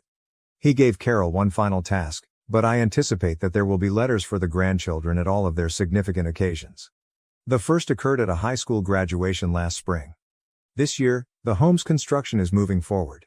I began to understand what Dad cherished about this farm, the seasons and the life cycles that exist here. I now have a better understanding of his choices from the previous year. Even while I still disagree with some things, I now have a greater understanding. Not as fervently as he did in the end, but it's just another barrier between us. I also began to observe the sunrises and sunsets at Dad's sites. Lisa has had a difficult existence. She had a stroke in the autumn. She survived since it was discovered in a timely manner. She is still undergoing rehabilitation in a care facility. Although she can now speak in a basic way, she still finds it difficult. She is still working on getting back to walking. She still has a long way to go. Her social circles have shown some sympathy for her health problems. Even the grandchildren of Mom, Tom and Dad have set aside their suffering to see her. I may never be a really philanthropic person. About the affair partner, I don't know a lot. He has vanished from my professional network. All I know is that a bankruptcy law firm did send an inquiry letter to the corporation. We haven't yet seen any formal filings. In terms of the business, it is profitable even without his financial support and direction. Every employee received a handsome bonus, and we controlled the debt. We are now closer because of Dad's last presence and his kind writings. By continuing to live on the farm and treasure the memories Dad left us, we continue to uphold his legacy. Every sunrise and sunset we witness from his favorite locations reflects his influence. In the place he cherished, his soul endures. I appreciate everyone's help along the way. I couldn't give them grandchildren, so my parents convinced my husband to leave me. They were shocked when I had a baby girl 3 years later. So, I, 30F, recently ran into my parents and ex-husband Scott, 33M, and I'm not sure how I feel about the encounter. For reference, my parents and I have not spoken in almost 3 years, and neither has my ex-husband. We split 3 years ago and have not communicated since then. In fact, I've done all in my power to avoid seeing them again because they devastated my life and mental health while I was still with them, to the point that I felt like I didn't deserve to exist. After my divorce, I went to the suburbs and sought to create a different life for myself, away from everyone and everything associated with my past. So running into them recently was a great surprise for me, and I said some things to them that I'm not sure were the best move for me. My parents had always desired a boy. It's not that they mistreated me growing up, but it was clear to me that they would have treated me differently if I had been a boy. My mother had even mentioned it on multiple occasions, and I had tried my hardest to be the son they never had, but I was unable to achieve. After graduating from college and moving out, I tried to stay in touch with my parents because, no matter what, they were still my family and the only family I had. I wasn't really close to my grandparents, and I didn't have any uncles or aunts who would look after me. So I accepted my fate. No matter how much they pushed me away, they were still my sole family, and even if they did not appear to be interested in staying in touch with me, I attempted to retain contact. When I was about 23 years old, I began dating Scott. We met at a concert and had an instant connection. After 6 months of dating, I introduced him to my parents, and they began to make more of an attempt to communicate with me. They would call me more frequently, inquire about my relationship, and generally show more interest in my life. I had noticed the difference, but because it was welcome, I didn't give it much thought and simply accepted it. The longer I dated Scott, the more involved my parents were in my life. At one point, it seemed like we were all one big happy family. I was overjoyed since it was everything I had ever desired, so I didn't question it, even though I should have. After a little more than 2 years of dating, we became engaged and married after 3 years together. After we married, things were going well for a time, and I was enjoying my life as a newlywed. However, 6 months after my wedding, my parents began hinting that they wanted a grandchild. I was only 26 at the time, and I wasn't quite prepared. I wanted to wait a few more years before trying for a kid, but at their suggestion, I spoke with Scott, who was all for the notion of establishing a family. Because of his eagerness, we decided to begin trying for a baby immediately after our wedding. We tried for a long time, but after several months, we were still unable to conceive. We began to suspect that anything was wrong and opted to be tested. Unfortunately, I found out that I was infertile. It was a great shock for both of us, but my parents were even more disappointed, and they didn't even try to hide it. My father went away instead of comforting me when we told both of our parents. We decided to stop trying for a while, and Scott and I spoke about attempting other methods, such as IVF. However, this would be extremely costly, and success on our first effort was not certain. So we had to postpone our plans to raise a family until we had saved enough money to cover multiple rounds of IVF. We were satisfied with that, despite our initial disappointment. However, my parents were really dissatisfied. They stopped visiting and talking to me, and no matter how much I tried to explain that this wasn't all my fault, they weren't ready to listen. After a few weeks, I was so disappointed by their actions that I called them and vented. I told them they had been treating me unfairly since I couldn't give them a grandchild right now, which made me wonder if they were really capable of being decent grandparents when I did have a child. I informed them that they had always treated me cruelly because I was not a boy, and I saw how differently they treated my spouse. For a long time, I attempted to ignore it and keep our friendship going, but now I'm not interested in keeping in touch with them and would rather that they stay away from me forever. It was difficult for me to express that since for so long, all I wanted was their acceptance. But now I recognize that it was nearly impossible. Instead of apologizing, they escalated their actions and were happy with me not speaking to them again. They told me I was worthless as a woman since I couldn't have children, and they wanted nothing to do with me. It was painful to hear them say that, but at least I knew where I stood with them. After that phone call, I did not talk with my parents again, and we were done. When I told Scott about the phone call, he was sympathetic at first, but after a few days I saw that his attitude toward me was shifting. I ignored it at first because I was already going through a difficult time mentally, and I didn't want to accept that my spouse might leave me. So I started pretending that nothing was going on and that everything was fine. Within a few months, he had changed entirely and was constantly chilly to me. I tried everything I could to save our relationship, but nothing worked. 3 months later, he returned home with the divorce papers and announced that he was done with me. I couldn't say I was startled, but I did try to reason with him. I told him we could always try for a kid later, but he stated he had a lot of reasons to leave and didn't want to talk about it. He wanted it to end as quickly as possible because it was difficult for both of us. The divorce took nearly 7 months to finalize, and they were the most difficult months of my life. I was absolutely alone, and I had broken down. To make matters worse, a few weeks after he informed me that he wanted a divorce and had moved out, I learned from a few relatives that Scott was supposedly living with my parents. I knew talking to them wouldn't help, so I decided to speak with my in-laws about it. It was an unpleasant chat, but they informed me that my parents had been in contact with Scott for several months. I suppose they had been brainwashing him into leaving me, which is why Scott decided to leave, even though my in-laws thought it was a bad idea. He had argued with them and stopped speaking to them. I'm not sure what they told Scott, but my in-laws informed me that Scott implied my parents had said he deserved better. So I'm still not sure what they told him, but I think they were just desperate to have a son in any way possible. Since I was no longer speaking to them and they couldn't hope for a grandchild from me, they quickly decided to take Scott under their wing and get him to leave me. My divorce left me extremely damaged, and it took me several months to get back on my feet, but I did it. Since then, I have not looked back and have done everything in my ability to forget the past and go forward. After my divorce, I moved to the suburbs. I started a new job, changed my appearance, and blocked my parents and Scott on social media. I also told all of my former friends and relatives that I never wanted to hear anything about them again, and I didn't want them to know anything about me. Everyone respected it. For the past 3 years I've been in treatment and doing well. The only thing that bothered me was the absence of a baby. I still desired a child despite the fact that I no longer had a husband or parents. I felt like I was ready to become a mother.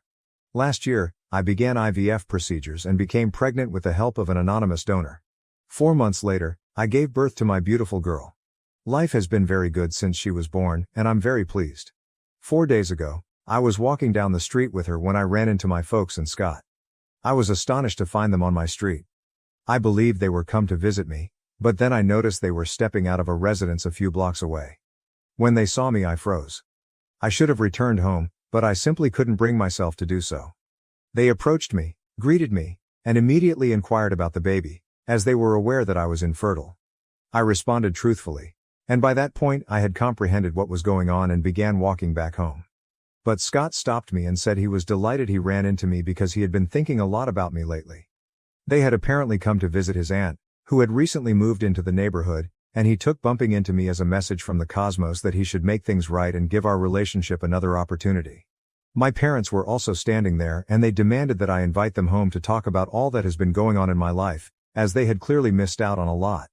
I was shocked that they were even suggesting this, let alone that they expected me to allow them in after everything that had transpired in the past. It took me 3 years to move on from everything, and I'm still in therapy trying to work through my emotions. So I had an outburst. I told them I'd rather have a lot of murderous wild animals in my house than them, since they'd still be better. I told them to quit acting like they cared about me or what was going on in my life, since the only reason they wanted to talk to me now was that I had a baby. My parents wanted to talk to me because they were finally going to have a grandson, and Scott wanted to talk to me because, clearly, he couldn't find anyone else. He assumed that because I had previously been able to conceive, getting pregnant again would be easy, and he could just return to my life. It was sickening that they only regarded me as a supply of babies, not a human person with real emotions. They had all abandoned me when I most needed their emotional support. Even though I had expected this from my parents, who had made it plain throughout my upbringing that they would have chosen a boy, it was nonetheless shocking. They believed that a woman's worth was determined by her ability to be a mother. The big surprise, though, was Scott. He had spent so many years with me and soothed me, but he had still gone along with whatever my parents suggested for some strange reason and abandoned me when I was at my lowest point. I hadn't forgotten anything they'd said to me, so I just repeated everything back to them.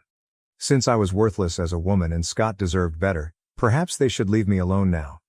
I've always been a quiet and shy person, but when they confronted me on the street that day, I yelled at them from the top of my lungs. It was the culmination of 3 years' worth of rage, so it was quite unpleasant. After I finished ranting at them, I dashed back to my house and closed the door as quickly as possible. I was feeling quite bad after that, so I opted not to go to work for a few days and have stayed at home with my baby ever since. Since then, my interactions with my parents and Scott have played over and over in my mind. I honestly had no idea what I was going to do about it until last evening, when I got a call from an unknown number. I'm not sure why, but I decided to answer the phone yesterday. Normally, I don't answer calls from unknown numbers.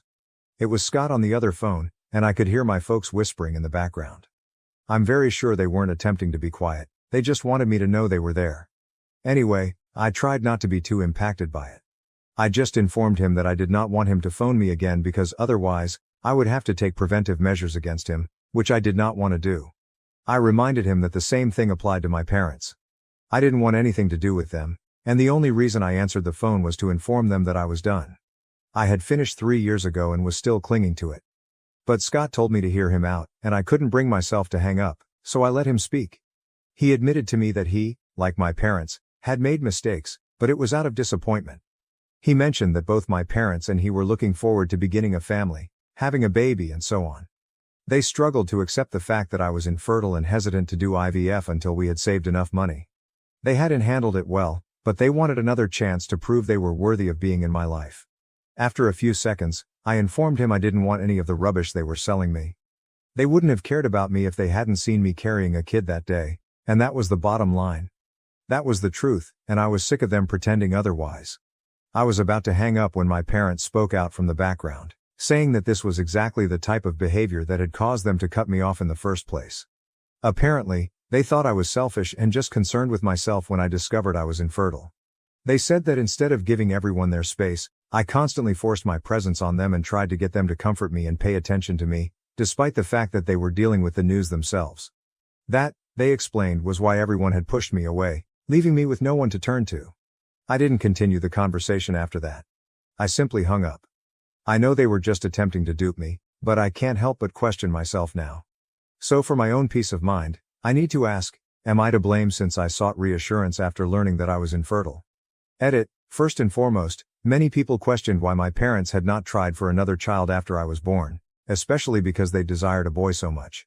My mother experienced a lot of issues with her first pregnancy, so the doctors advised her to wait a few years before trying again.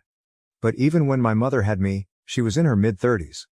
Waiting a few more years would have put my mother in her late 30s, making the pregnancy considerably riskier.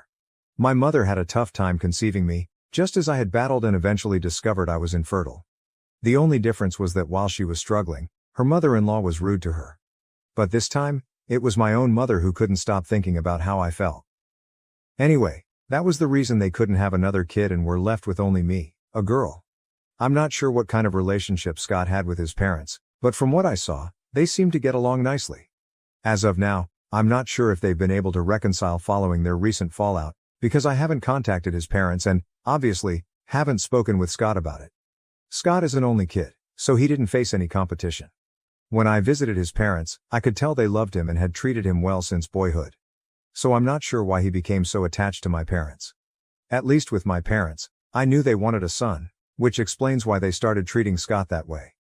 But with Scott, I'm not sure what went wrong. I've spent the last 3 years trying to forget about everything, so I hadn't given it any attention or questioned it. But now that you've brought it up, I feel compelled to speak with my ex-in-laws to get to the bottom of it, if only for my own curiosity. Anyway, I hope this answers any questions. Update 1. I decided to speak with my ex-in-laws to find out why Scott has been acting the way he has. To be honest, I couldn't think of a single reason why he needed to go visit his aunt with my parents. It was simply bizarre. I already knew it wasn't my fault. They had deserted me when I needed them because they are bad people, and I knew they were only attempting to gaslight me.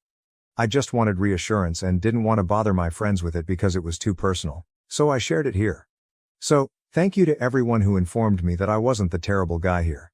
It was weird reaching out to them after 3 years of no communication, especially because the last time I spoke with them was around the time of the divorce. Fortunately, they were pleased to hear from me. After some small conversation, I came right to the issue and inquired why Scott was so close to my parents, and if they had contacted him. They told me that a few months after their last battle, they had reconciled with Scott and were now in contact with him. However, he had kept in touch with my parents. They clarified that Scott was adored as a youngster, so he wasn't attempting to replace his parents with mine. However, my parents had been suspicious since the start of our relationship. Even when we were dating, they attempted to persuade him to join them. Scott had informed his parents that my parents would periodically invite him to supper, even when I was busy, and that he would accompany them alone. He thought this was something to brag about because he believed he had impressed my parents simply by being himself, which was partially correct. Being a guy was enough to impress them. They had already spent a lot of one-on-one time together without my knowledge, and Scott had begun to look up to them as parental figures, despite the fact that he had his own parents who he respected. It was very complicated. On top of that, My parents were continually showering him with expensive presents and writing him checks. That was the money Scott offered to use for IVF while we were together, but I assumed he was joking because we didn't have that much money. I never wanted him to do anything dirty for money, and he didn't want to tell me that he had gotten a large sum of money from my parents since it would have forced him to reveal the nature of his relationship with them. Even after that, I declined to go with IVF because I did not believe he had the funds and I wanted to save.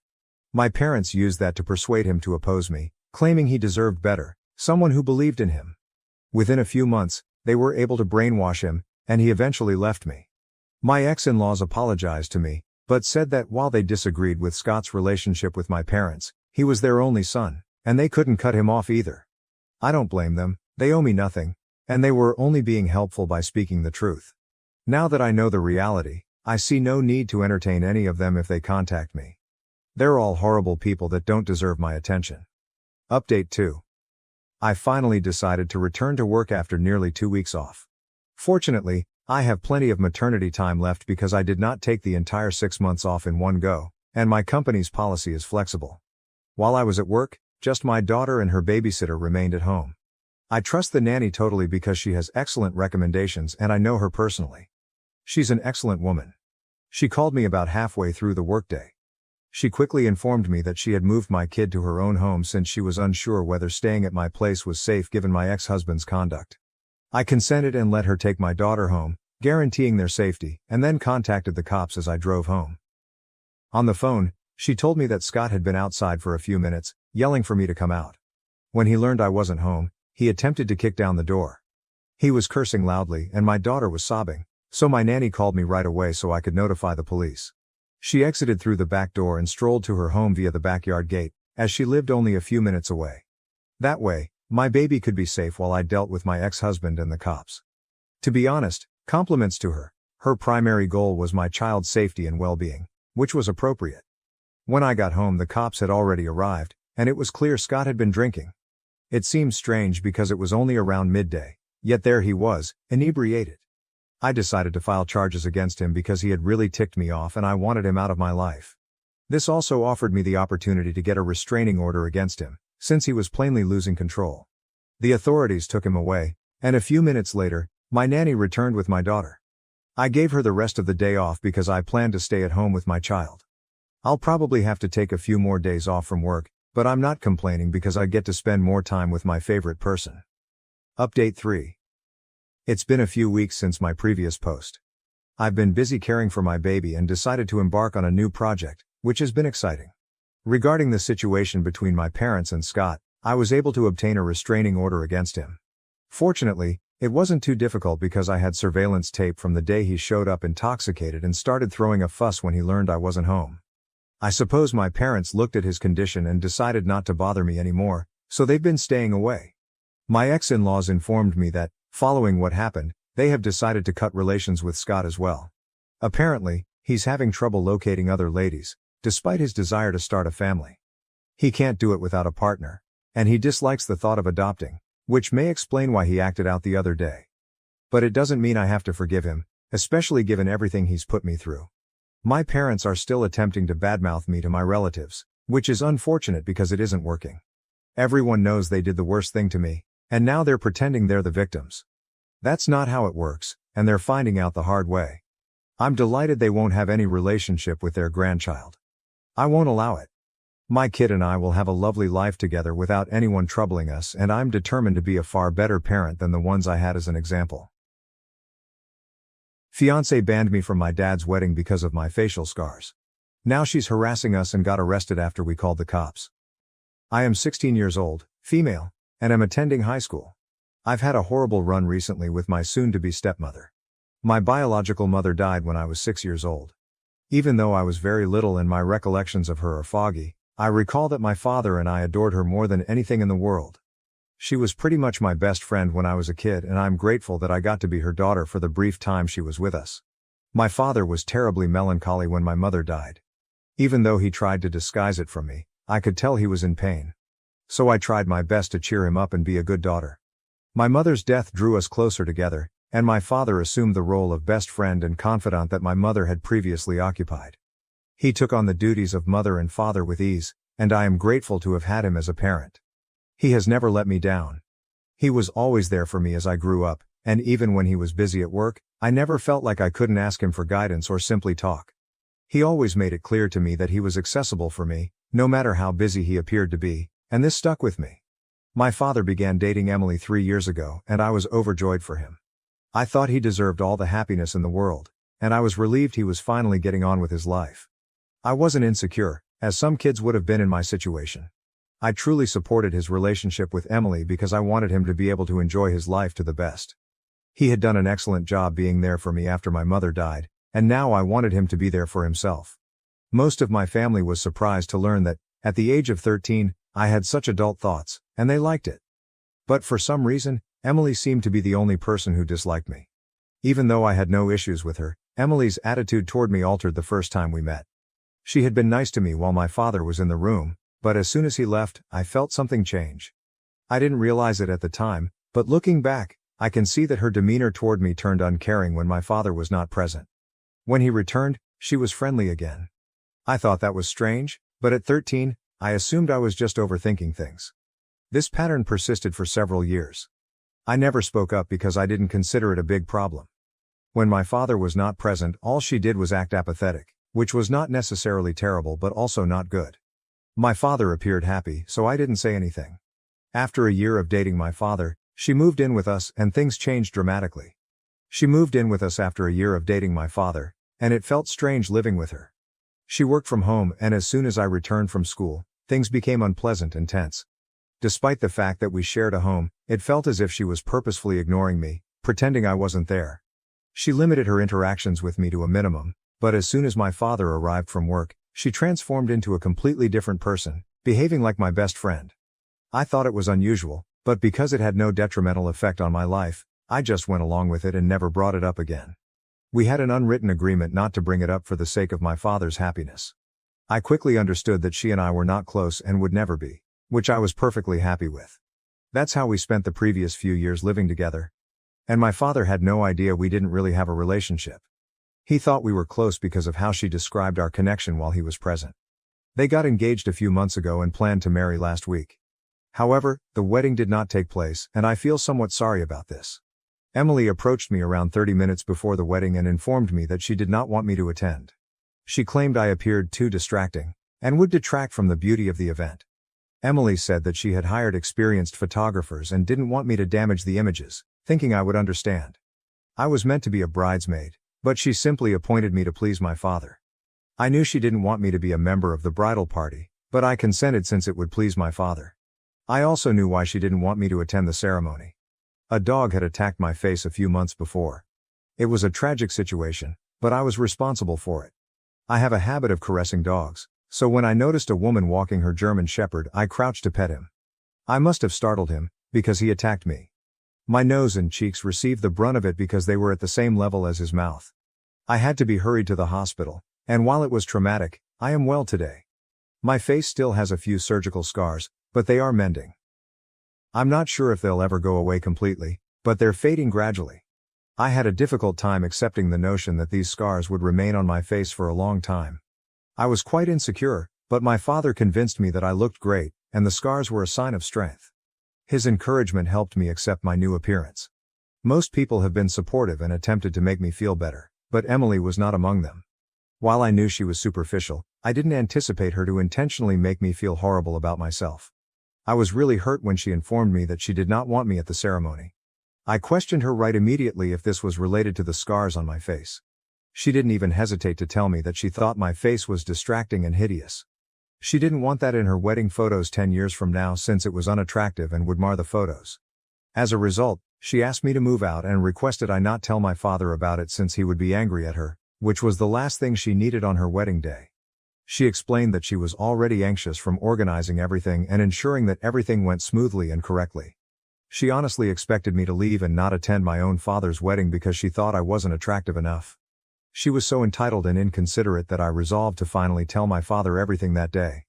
I didn't care if it was his wedding day. It was evident to me at that point that Emily was not the type of person who belonged with my father. However, I did not want to confront her directly, so I told her I understood and vowed to remain away from the ceremony. I also assured her that I would find an explanation to explain my absence to my father without getting her in trouble. She was naive enough to fall for it and even thanked me, saying I was doing her a tremendous service and that she hadn't expected me to be so understanding about everything. She claimed I was really mature for my age. I simply laughed it off and exited the room. We were all staying in a hotel because the wedding was taking place on the hotel grounds. After leaving her room, I returned on my own and quickly contacted my father.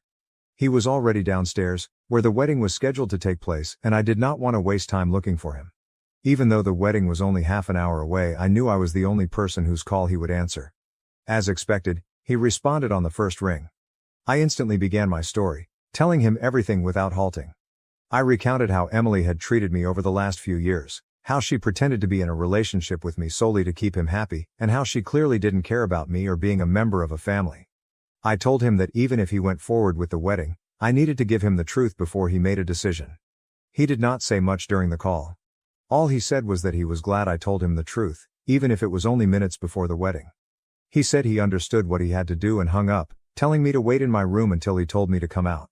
For the following several hours, I had no idea what was going on. People were contacting me to ask what was going on and why the wedding was delayed, but they stopped after about an hour. Everything became silent. I tried calling my father, but it went to voicemail.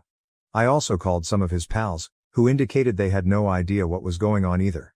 Apparently, after my phone conversation, my father went up to Emily's room to speak with her and did not return. The only thing he told his buddies was that the wedding was no longer happening, and that was the message they spread to everyone, so people stopped inquiring about it.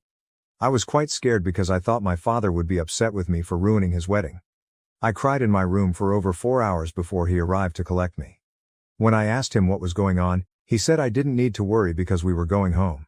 Naturally, I inquired about Emily, and he informed me that she would not be accompanying us and that their relationship had ended. He said it without emotion, so I'm not sure if he was upset about it at the time. Even now I have no idea because he refuses to discuss it. I'm guessing he's upset, but he's not ready to talk about it with me. I'm guessing he's plainly upset but refuses to discuss it so I don't feel guilty. However, it is not working because I'm not feeling well, as Emily has confirmed. She's been speaking negatively about me and I can't believe a woman her age could say such things about a 16-year-old who was only trying to protect her father. Emily has made multiple Facebook postings, but she does not mention me by name, so I can't really point them out and claim they're about me. But I know they are, since she paints me as a crafty and evil person. It's incredibly upsetting because I don't believe I'm like that at all. She claims that I purposefully chose the last few minutes before the wedding to speak with my father in order to embarrass and disrespect her in front of the guests, alleging that this was always my intention. This could not be further from the truth. The only reason I spoke with my father was because she stated that she did not want me at the wedding because of my scars. She's also claimed that I was the one who faked our relationship and never made an honest effort to connect with her on a human level. There may be some truth to that. When I saw she wasn't the same person around my father as she was with me, I gave up trying to understand or get along with her. I simply ignored her in return. But I assumed that was because she showed no desire in developing a connection with me. I can tell she's unhappy, and I feel responsible for ruining the entire wedding. Even though I know I have no reason to feel bad, I am unsure about what I did. A part of me believes I owe both Emily and my father an apology. Maybe I should have spoken up sooner. Keeping everything to myself until the wedding made everything worse, but I'm also worried I'm behaving out of emotion. I wanted to be sure I wasn't in the wrong before doing anything. Am I the asshole, AITA, for informing my father about my stepmother's behavior half an hour before the wedding, leading it to be cancelled because she made a comment about my scars and stated that she did not want me at the ceremony for the purpose of flawless pictures? Update 1. Thank you so much for your comments on my initial post. I appreciate what everyone has said. You are all so kind. I have determined that I will not apologize. After what has transpired, I genuinely do not believe I should, and I certainly do not owe anything to Emily. Everything she accuses me of is precisely who she is in reality. My father has blocked her everywhere, so she can no longer reach him. However, she can still text me, which she did. She contacted me a few days ago and went off on me about what had happened prior to the wedding. It has been over 15 days since the wedding, and this occurred around 4 days ago. It began with a routine text in which she requested if we could speak. I figured, why not, while I was still feeling responsible and bad for spoiling the wedding. That proved to be a terrible error. As soon as I informed her she could call, she called me, and when I answered, She and several of her friends began yelling at me, calling me the most awful insults they could think of. This lasted for almost a minute and a half.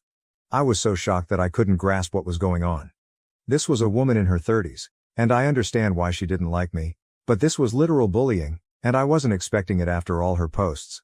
I suppose I should have known better and avoided interacting with her at all, but my guilt clouded my judgment. Anyway, once I came to my senses, I hung up the phone and went straight to my father. I informed him about the Facebook posts and phone call. I also apologized for keeping it from him, explaining that I didn't want to make him any more angry than he was already. Attempting to keep things from getting worse simply made matters worse. We had a serious discussion about my behavior, and he informed me that I could come to him with whatever difficulty I was having, whenever I needed his assistance, because that's what he was here for. He emphasized that he is here to protect me and that he, not I, is the parent, therefore I do not need to worry about protecting him from anything. He also informed me that I am the most important person in his life, and nothing will ever change that, so I didn't have to worry about trivial matters like him being unhappy about something so significant. He stated he was glad I came clean just in time so he didn't marry Emily, because things may have turned out a lot worse. That encounter taught me that I should quit second-guessing myself and, at the very least, be honest with my father. If anything, he is the one guy who can always get me out of trouble, and I need to be honest with him for both of our sakes. Following our chat, he decided to phone Emily and express his displeasure with how she had handled me. He wasn't aware of the post because he and his buddies had blocked her, so they had no idea what she was up to. I was the only one who remained on her friend list, most likely because she wanted me to hear all she was saying, knowing how it would affect me. I had blindly fallen for it all, without considering the repercussions. I was disappointed in myself for being so naive, but my father saw it positively. He assured me I wasn't an idiot, but 16, and that's what I'm going to use to justify all of my poor actions around this time, heh. Anyway, he called Emily, and this time, it was my father who put her on blast. He texted her to see if she was available to chat, and when she answered yes, he called her and confronted her for bullying me with her friends. He warned her that if she harassed me again, she would suffer severe penalties and threatened to report her to the cops. Then he hung up without giving her an opportunity to explain, because she couldn't truly defend her conduct. Update 2. This post comes barely a day after my last one since Emily came to our house this morning to speak with my father, and it did not go well. I'm not sure why, but she still believes she can repair her relationship with my father and reconcile with him, despite what she did to me. Obviously, my father did not open the door when she arrived. He advised her to leave because he had nothing to say and did not want to hear from her. But she refused to leave until she had a chance to speak with him. When I told her she wasn't welcome anymore, she yelled at me, telling me I had nothing to do with anything and should stay out of it. She claimed I was pushing my nose where it did not belong. This time I was not going to back down. This was my house, and she was in my territory now. I yelled back, warning her that if she tried to ruin our weekend, we'd call the cops and have her taken off the property. Unfortunately for her, she did not take me seriously and continued to argue with me, as if this would get her anywhere with my father. She's so unreasonable that she came to reconcile with my father but ended up creating a fight with me, something she knew my father would not enjoy. It was evident that defeating me was more important to her than reuniting with my father, which was heartbreaking. My father actually cared for her, and here she was making a spectacle of herself by arguing with his teenage daughter for no apparent reason other than her irrational hatred of me. After battling with her for a long time, I knew I couldn't continue. She was too illogical and unreasonable to talk to, and it was so frustrating that I couldn't even argue with her properly. She kept blaming me for everything, despite the fact that she was the one who canceled the wedding. I was growing annoyed and didn't want to quarrel anymore, so my father and I simply stopped replying to her. We called the police to have her taken away since we didn't want to waste any more of our mourning on her. She continued screaming after that, but it made no difference to us because we had finished talking to her. When the cops eventually arrived, they arrested her and took her away. I don't think it'll be more than a slap on the wrist for her, but at least she learned her lesson, which I hope will stick. She was truly startled that we had contacted the police, since she had not expected it. It was clear on her face when we walked out of the house as she was being arrested. At some point, she realized we no longer cared about her and began yelling at me even louder than before, which was a daring move given the cops were close there. She was practically demonstrating herself to be insane. She completely lost control and began yelling at me, which shocked even the officers. That's one of the reasons my father filed charges against her, even if it wasn't our original intention. But with her cursing at me, it couldn't be ignored. Her behavior was insane and sad, and I'm relieved she's gone. I sincerely hope she doesn't return because we don't need this in our lives. My father and I have dealt with enough drama to last a lifetime in the last 2 weeks, and we are finally done. Update 3. Hey everyone, it's been about 3 months since the wedding was cancelled. My father and I agreed to take a trip to clear our minds. I'm on summer break right now, and we went hiking, something my mother used to enjoy. I enjoy being in nature as well, so this is ideal for both of us. We've had a terrific time, and I'm grateful that my father and I are actively working to improve our connection. This ensures that past misconceptions do not occur again. At the end of the day, we are all we have, and he is the only family I can rely on. I need to be honest with him and tell him vital things instead of worrying that something will upset him or trying to protect him from things he doesn't need to be protected from. We haven't heard from Emily in a long time, and I truly hope that continues. I know hate is a strong term, but I don't think it describes how I feel about her. According to what I know, after being jailed, she was released but continued to speak negatively about me and my father. I honestly don't care anymore because that's the type of person she is, and we're relieved to be rid of her. It does not matter. My sister-in-law faked car accident injuries to manipulate my husband, but I caught her on camera. Now she's in jail for fraud. I never expected to be spilling my heart out on Reddit, yet here I am, desperate for advice and support. I'm Nancy, 28F, and I'm currently dealing with my husband's family, notably his sister Jenny, 32F. Jenny and I have always had a rocky relationship, but recent events have pushed things to breaking point. To provide some context, I met my husband Warren, 30M, at a mutual friend's Halloween party 5 years ago. I remember it like it was yesterday. I was dressed as Wonder Woman, and he arrived as Clark Kent. We spent the entire night conversing in a secluded nook, ignoring the craziness of the party around us. We hit it off right away, bonding over our mutual love of hiking, photography and 1980s movies. I had never felt such an instant connection with anyone before. We chose to marry after 2 years of dating, which included weekend escapades, nice movie nights, and the occasional disagreement, typically about Warren's habit of leaving his socks everywhere. Our wedding was a small, personal celebration in a rustic barn, attended by close friends and family. That was when I first met Jenny. Jenny made it apparent from the moment we met that she did not like me. She arrived late for the rehearsal dinner in a white outfit that looked strangely bridal. During her toast, she spent more time reminiscing about her childhood memories with Warren than wishing us success in our marriage. She even accidentally poured red wine over my outfit during the reception. At the time, I put it down to wedding day stress and attempted to dismiss it. Jenny's behavior intensified over the months. She would make disparaging remarks about my work as a freelance graphic designer, hinting that I was not talented enough for her brother. "Oh, you're still doing that little drawing thing?" she'd ask with a condescending smile. "I thought you'd have found a real job by now." Each comment seemed like a small knife, eroding away at my self-esteem. Warren is from a close-knit family, and he has always been protective of Jenny. Jenny's parents died in a vehicle accident when she was 18, leaving her to raise Warren alone. She put her goal of becoming a nurse on hold in order to support her family with 2 jobs.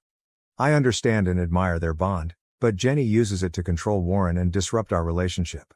The first serious incident happened on our first wedding anniversary. Warren and I had planned a weekend retreat to a quiet mountain chalet, where we had spent our first trip together. I had been looking forward to it for months, planned hikes, picnics, and even a surprise candlelight dinner beneath the stars. Jenny called Warren in tears 2 days before we were about to depart, saying she was going through a difficult breakup and needed her brother's support. Warren, being the compassionate guy he is, proposed that we postpone our trip to be present for Jenny.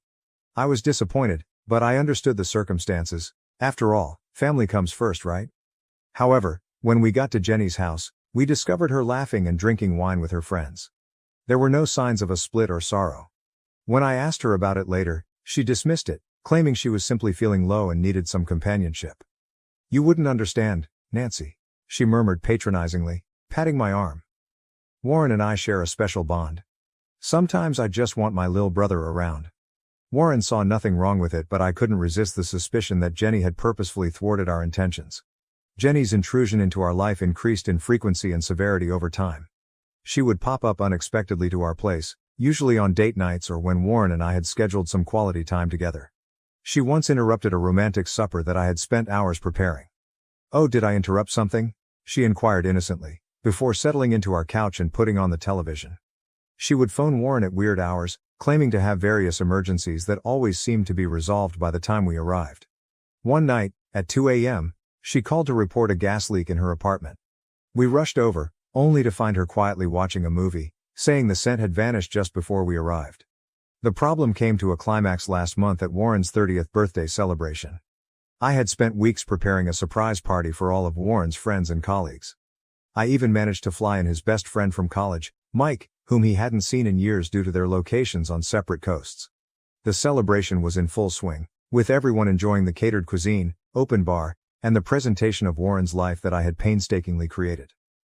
Jenny arrived an hour late, crashing into the living room while evidently intoxicated. She was holding a large gift box covered in glittering gold paper, and she proudly stated that she had the nicest present for her newborn brother. The room went silent as she demanded everyone's attention. The box contained a set of keys. Jenny proudly announced that she had purchased Warren a classic car he had long desired, a 1967 Chevrolet Impala, the very kind his father used to drive. I felt my heart fall. My own gift, a homemade picture album recording our relationship and a weekend vacation to his favorite camping spot, fell short in contrast. The room fell silent as all eyes went to Warren. I could see the conflict on his face. He was definitely moved by the gesture, but he was also concerned by the gift's extravagant nature. "Jen," he continued quietly. "This is too much. How did you afford this?" But what occurred next really stunned me. Jenny looked at me triumphantly and said, "See, this is how you show love, not with some cheap crafts and a trip to the woods." Her words struck deep, and I felt embarrassed in front of all of our guests. The room became uncomfortably quiet, and our friends shifted nervously, unsure where to look. Warren eventually spoke up, his voice strained with rage. "Jenny, that is enough. Your actions are improper and you should go." Jenny's face was distorted with wrath. She threw the keys at Warren's chest before stumbling towards me, pointing an accusatory finger. "You," she muttered, "have turned him against me. You are ruining our family." She stormed out, knocking over a vase of flowers and slammed the door so hard that a picture fell from the wall. The gathering soon dispersed after that, with guests making embarrassing excuses to go early. I was left standing in our living room, surrounded by half-finished food and deflated balloons, feeling completely dejected. Warren and I had a long, emotional chat late into the night after everyone else had left. He apologized for not standing up to Jenny sooner and pledged to establish clearer limits with her. We agreed that Jenny's behavior was harmful and that we needed to minimize our interactions with her for the sake of our marriage. But as I looked into Warren's eyes, I could sense the sorrow and turmoil. How could I ask him to choose between his wife and his sister, who had given so much for him? The next day, Warren called Jenny to discuss what had transpired. He informed her that her acts were inappropriate and that she needed to apologize to me if she wanted to remain a part of our life. Jenny refused, claiming she had done nothing wrong and that I was causing difficulties in their family. "I'm the only real family you have left, Warren," she added, her voice full with sorrow. "Don't let her take that away from you. We've reached an impasse. Warren is caught between his feelings for me and his commitment to his sister. I don't want to force him to make a decision, but I can't keep living with the continual stress and drama. I'm thinking about suggesting that we move to a different city to get some distance, but I'm concerned about Warren's reaction. Will he consider it an ultimatum? Will this merely bring him closer to Jenny? I adore my husband and want to make our marriage work, but I'm beginning to worry if it's feasible with Jenny's frequent intervention. Am I overreacting? Should I work harder to reconcile with Jenny for Warren's sake, or should I take more drastic measures to protect our relationship? Any advice is much appreciated. I feel like I'm drowning in a sea of family drama, and I'm not sure how to get back to shore. Update. It has been almost a month since my original post, and I wanted to provide an update on Jenny's situation. A lot has happened, and I'm still trying to digest it all. Thank you to everyone who gave me advice and support. It helped me get through this difficult period. Following my previous essay, Warren and I discussed Jenny's behavior and its influence on our marriage numerous times more. We decided to take a break from Jenny for a while to focus on our relationship. Warren committed to minimize his contact with her and to always communicate with me before making any plans that involved his sister. It was not an easy decision for him, and I could feel the guilt weighing on him, but he saw that it was vital for our marriage. For the first few weeks, everything was peaceful. Jenny seemed to respect our boundaries, and Warren and I were spending some much-needed quality time together. We resumed regular date evenings, which we hadn't done in months due to Jenny's frequent interruptions. We even began organizing a vacation for just the two of us, a hiking trip through multiple national parks, which we had discussed since we first started dating but had never found the time for. For the first time in a long time, I felt optimistic about the future. However, roughly 3 weeks after Warren's birthday party, Events took an unexpected turn. It was a quiet Sunday evening, and Warren and I were watching a movie on the couch when his phone called.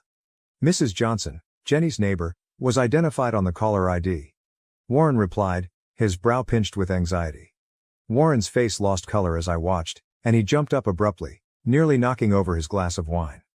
"We'll be right there," he stated, his voice cracking. He turned to me, his eyes wide with horror. "Jenny has been in a vehicle accident. She is at St. Mary's Hospital." The drive to the hospital was tense. Warren held the steering wheel so tightly that his knuckles turned white while I attempted to obtain additional information from Mrs. Johnson over the phone. Jenny was driving home from a bar when she lost control of her vehicle and smashed into a tree. The police suspected she was driving under the influence.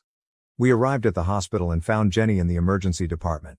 She was conscious but definitely in pain, with her right arm in a temporary cast and tiny wounds on her face from the smashed windshield. When she spotted Warren, she burst into tears and reached for him with her good arm. "I'm so sorry," she wailed as Warren gently embraced her.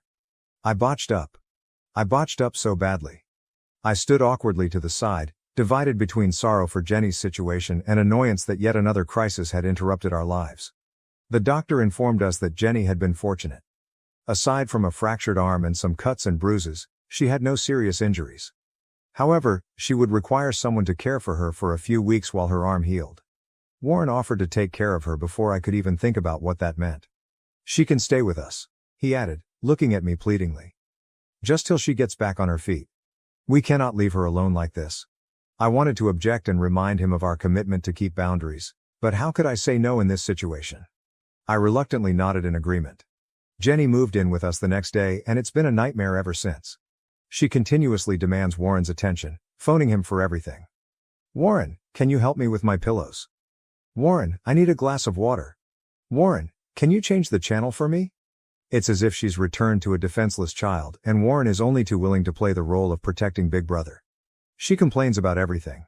"Nancy, the stuff you cook is too spicy. Don't you realize I have a delicate stomach?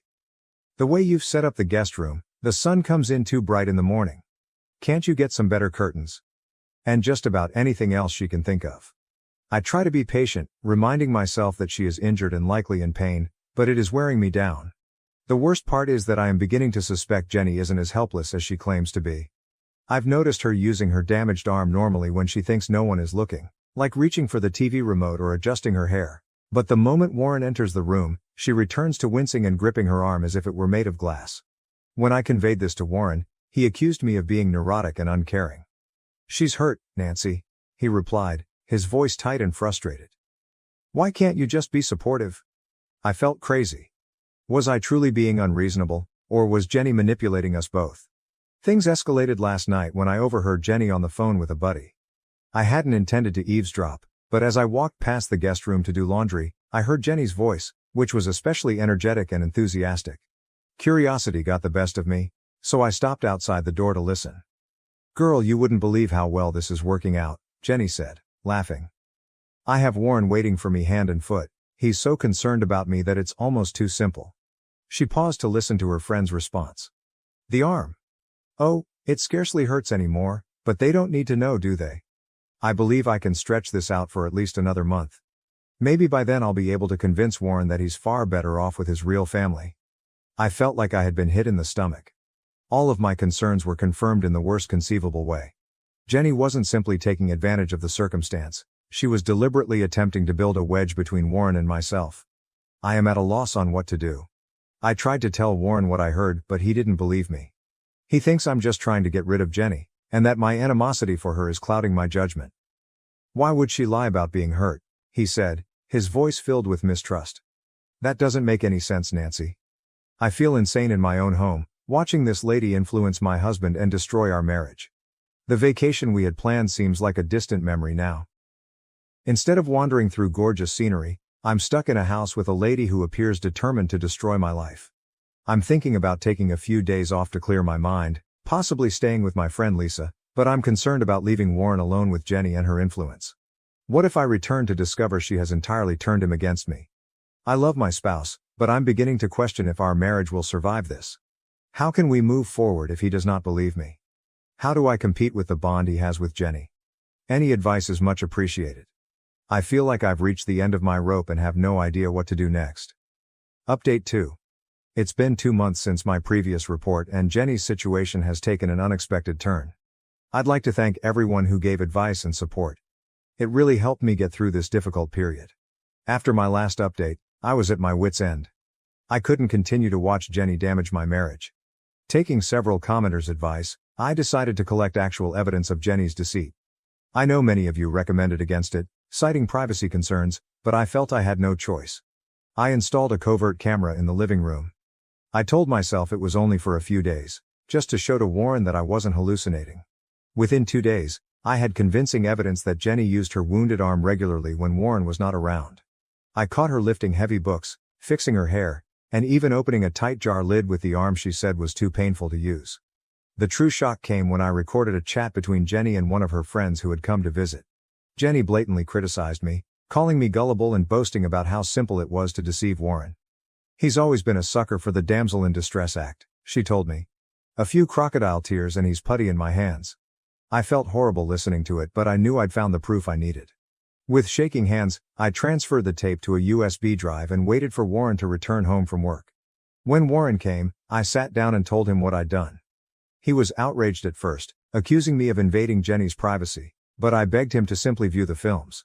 His face turned pale as he saw a film of Jenny using her arm normally and heard her taunting words. "I can't believe this," he said quietly, his voice scratchy. "Why would she do this?" I had no response for him, but I felt a flood of relief wash over me. Warren could now see the truth. Warren confronted Jenny in the evening. The subsequent argument was fierce and difficult to watch. Jenny first denied everything and accused me of doctoring the footage. But when confronted with overwhelming facts, she broke down. Jenny acknowledged, through tears, misrepresenting her injuries and attempting to separate us. She discussed feeling abandoned when Warren married and her dread of losing the only family she had left. Jenny had never shown me this side of herself before: vulnerable, terrified, and extremely insecure. Warren, split between rage and concern for his sister, urged Jenny to leave our home immediately. She begged him to let her stay, pledging to reform, but Warren stood firm. "You need help, Jenny," he continued, his tone stern but not harsh. "Professional assistance, and until you respect our marriage, you are not welcome here." Jenny left that night, amidst tears and recriminations. The house felt strangely quiet after she left. Warren and I sat in silence for a long time, absorbing the day's events. Warren finally turned to me and apologized. "I'm so sorry, Nancy," he replied, his eyes overflowing with regret. "I should have believed you. I should have seen what was happening." We talked late into the night about trust, family, and the future of our marriage. Things remained tense for a few weeks, but they gradually improved. Warren went to therapy to sort out his confusing feelings about his relationship with Jenny. We also began couples counseling to repair the trust that had been broken and enhance our marriage. Then, approximately a month ago, we got unexpected news. Jenny had been arrested for fraud. Apparently, she was running a small-scale Ponzi scheme, defrauding friends and acquaintances of their cash. The classic automobile she had given Warren for his birthday. Warren was heartbroken after purchasing the item with stolen money. He felt bad for not recognizing the warning flags earlier and for maybe enabling Jenny's actions over time. I did my best to encourage him during this difficult period, reminding him that Jenny's actions were entirely her responsibility. We've now discovered that Jenny's deceptive behavior stretched far beyond our relationship. She had a history of abusing people's trust and sympathy for personal benefit. It was a difficult realization, but it helped Warren recognize that her actions were not his fault. This entire event has put our marriage to the test. There are times when trust difficulties return, when one of us retreats into our own thoughts, but we're working through them together. We've learned to communicate more openly and rely on one another for assistance. We're still processing what's happened, but we're doing it together. Warren has resolved to entirely remove himself from Jenny until she seeks proper help and makes sincere atonement. It's been difficult for him, but he knows it's vital for our well-being. We're focusing on healing and progress. We postponed our vacation and are looking forward to spending uninterrupted time together. There is still a long road ahead of us, but for the first time in a long time, I am cautiously hopeful about our prospects. Update 3. It has been 6 months since my last update, and I wanted to share some concluding thoughts on this chapter of our lives. Warren and I have made considerable progress in our relationship. Couples counseling has been really beneficial, teaching us improved communication skills and how to support one another during stressful situations. We had to relearn how to trust one another, which wasn't always easy. There have been disagreements, times of uncertainty, and nights spent sleeping in different rooms. However, we've rediscovered the love and connection that brought us together in the first place. Warren has persisted with his individual treatment, working through his complex emotions toward Jenny and his background. He's had to face some difficult truths about his childhood and the relationship between him and his sister. It has been terrible for him, but I can see him becoming stronger and more self-aware with each passing week. Jenny pleaded guilty to the fraud charges and is now serving a 2-year sentence. Warren debated whether or not to attend her trial, but eventually opted against it. He wrote her a letter explaining his decision and expressing his hope that she will utilize this time to ponder and seek the assistance she requires. We haven't had direct touch with Jenny since she went to prison, but we did get a letter from her about a month ago. She apologized for her behavior and the anguish she had caused us. She added that she has been diagnosed with many mental health concerns and is now receiving appropriate therapy. While the letter appears earnest, Warren and I are wary about getting our hopes up. We've agreed that if Jenny displays persistent long-term change following her release, we'll explore gradually restoring our relationship with her. But for now, we're keeping our distance. On a bright side, Warren and I finally went on the vacation we had planned. We spent 2 weeks hiking and camping in national parks, reconnecting with each other and the mutual interests that drew us together in the beginning. There were tensions, old scars emerging in quiet moments around the campfire, but also moments of joy, of rediscovering one another away from the stresses of our daily lives. We've also taken important decisions about our future. We plan to relocate to a new city next year for a fresh start. Warren has been offered an excellent work opportunity, and I'm delighted about the prospects for my freelance business in a new market. We both believe that a change of environment will allow us to put the turmoil of the past behind us and focus on creating our lives together. Looking back, I realize how this difficult experience has ultimately enhanced our marriage. We've learned to stand together in the face of external demands, to instinctively trust each other, and to prioritize our partnership at all times. Warren has developed tremendously, learning to set appropriate boundaries and spot manipulative conduct, even from close ones. Personally, I've learned to trust my instincts and speak up when something feels wrong. I've also discovered the value of patience and understanding, particularly when dealing with complex family dynamics. Although the trip has been arduous, I am grateful for where it has taken us. Warren and I are closer than ever, and we are cautiously optimistic about what the future holds. We know there will always be obstacles, but we are better prepared to confront them together. Thank you to everyone who has followed our story and provided support along the way. Your guidance and encouragement have been helpful. Here is to fresh beginnings and healthier connections.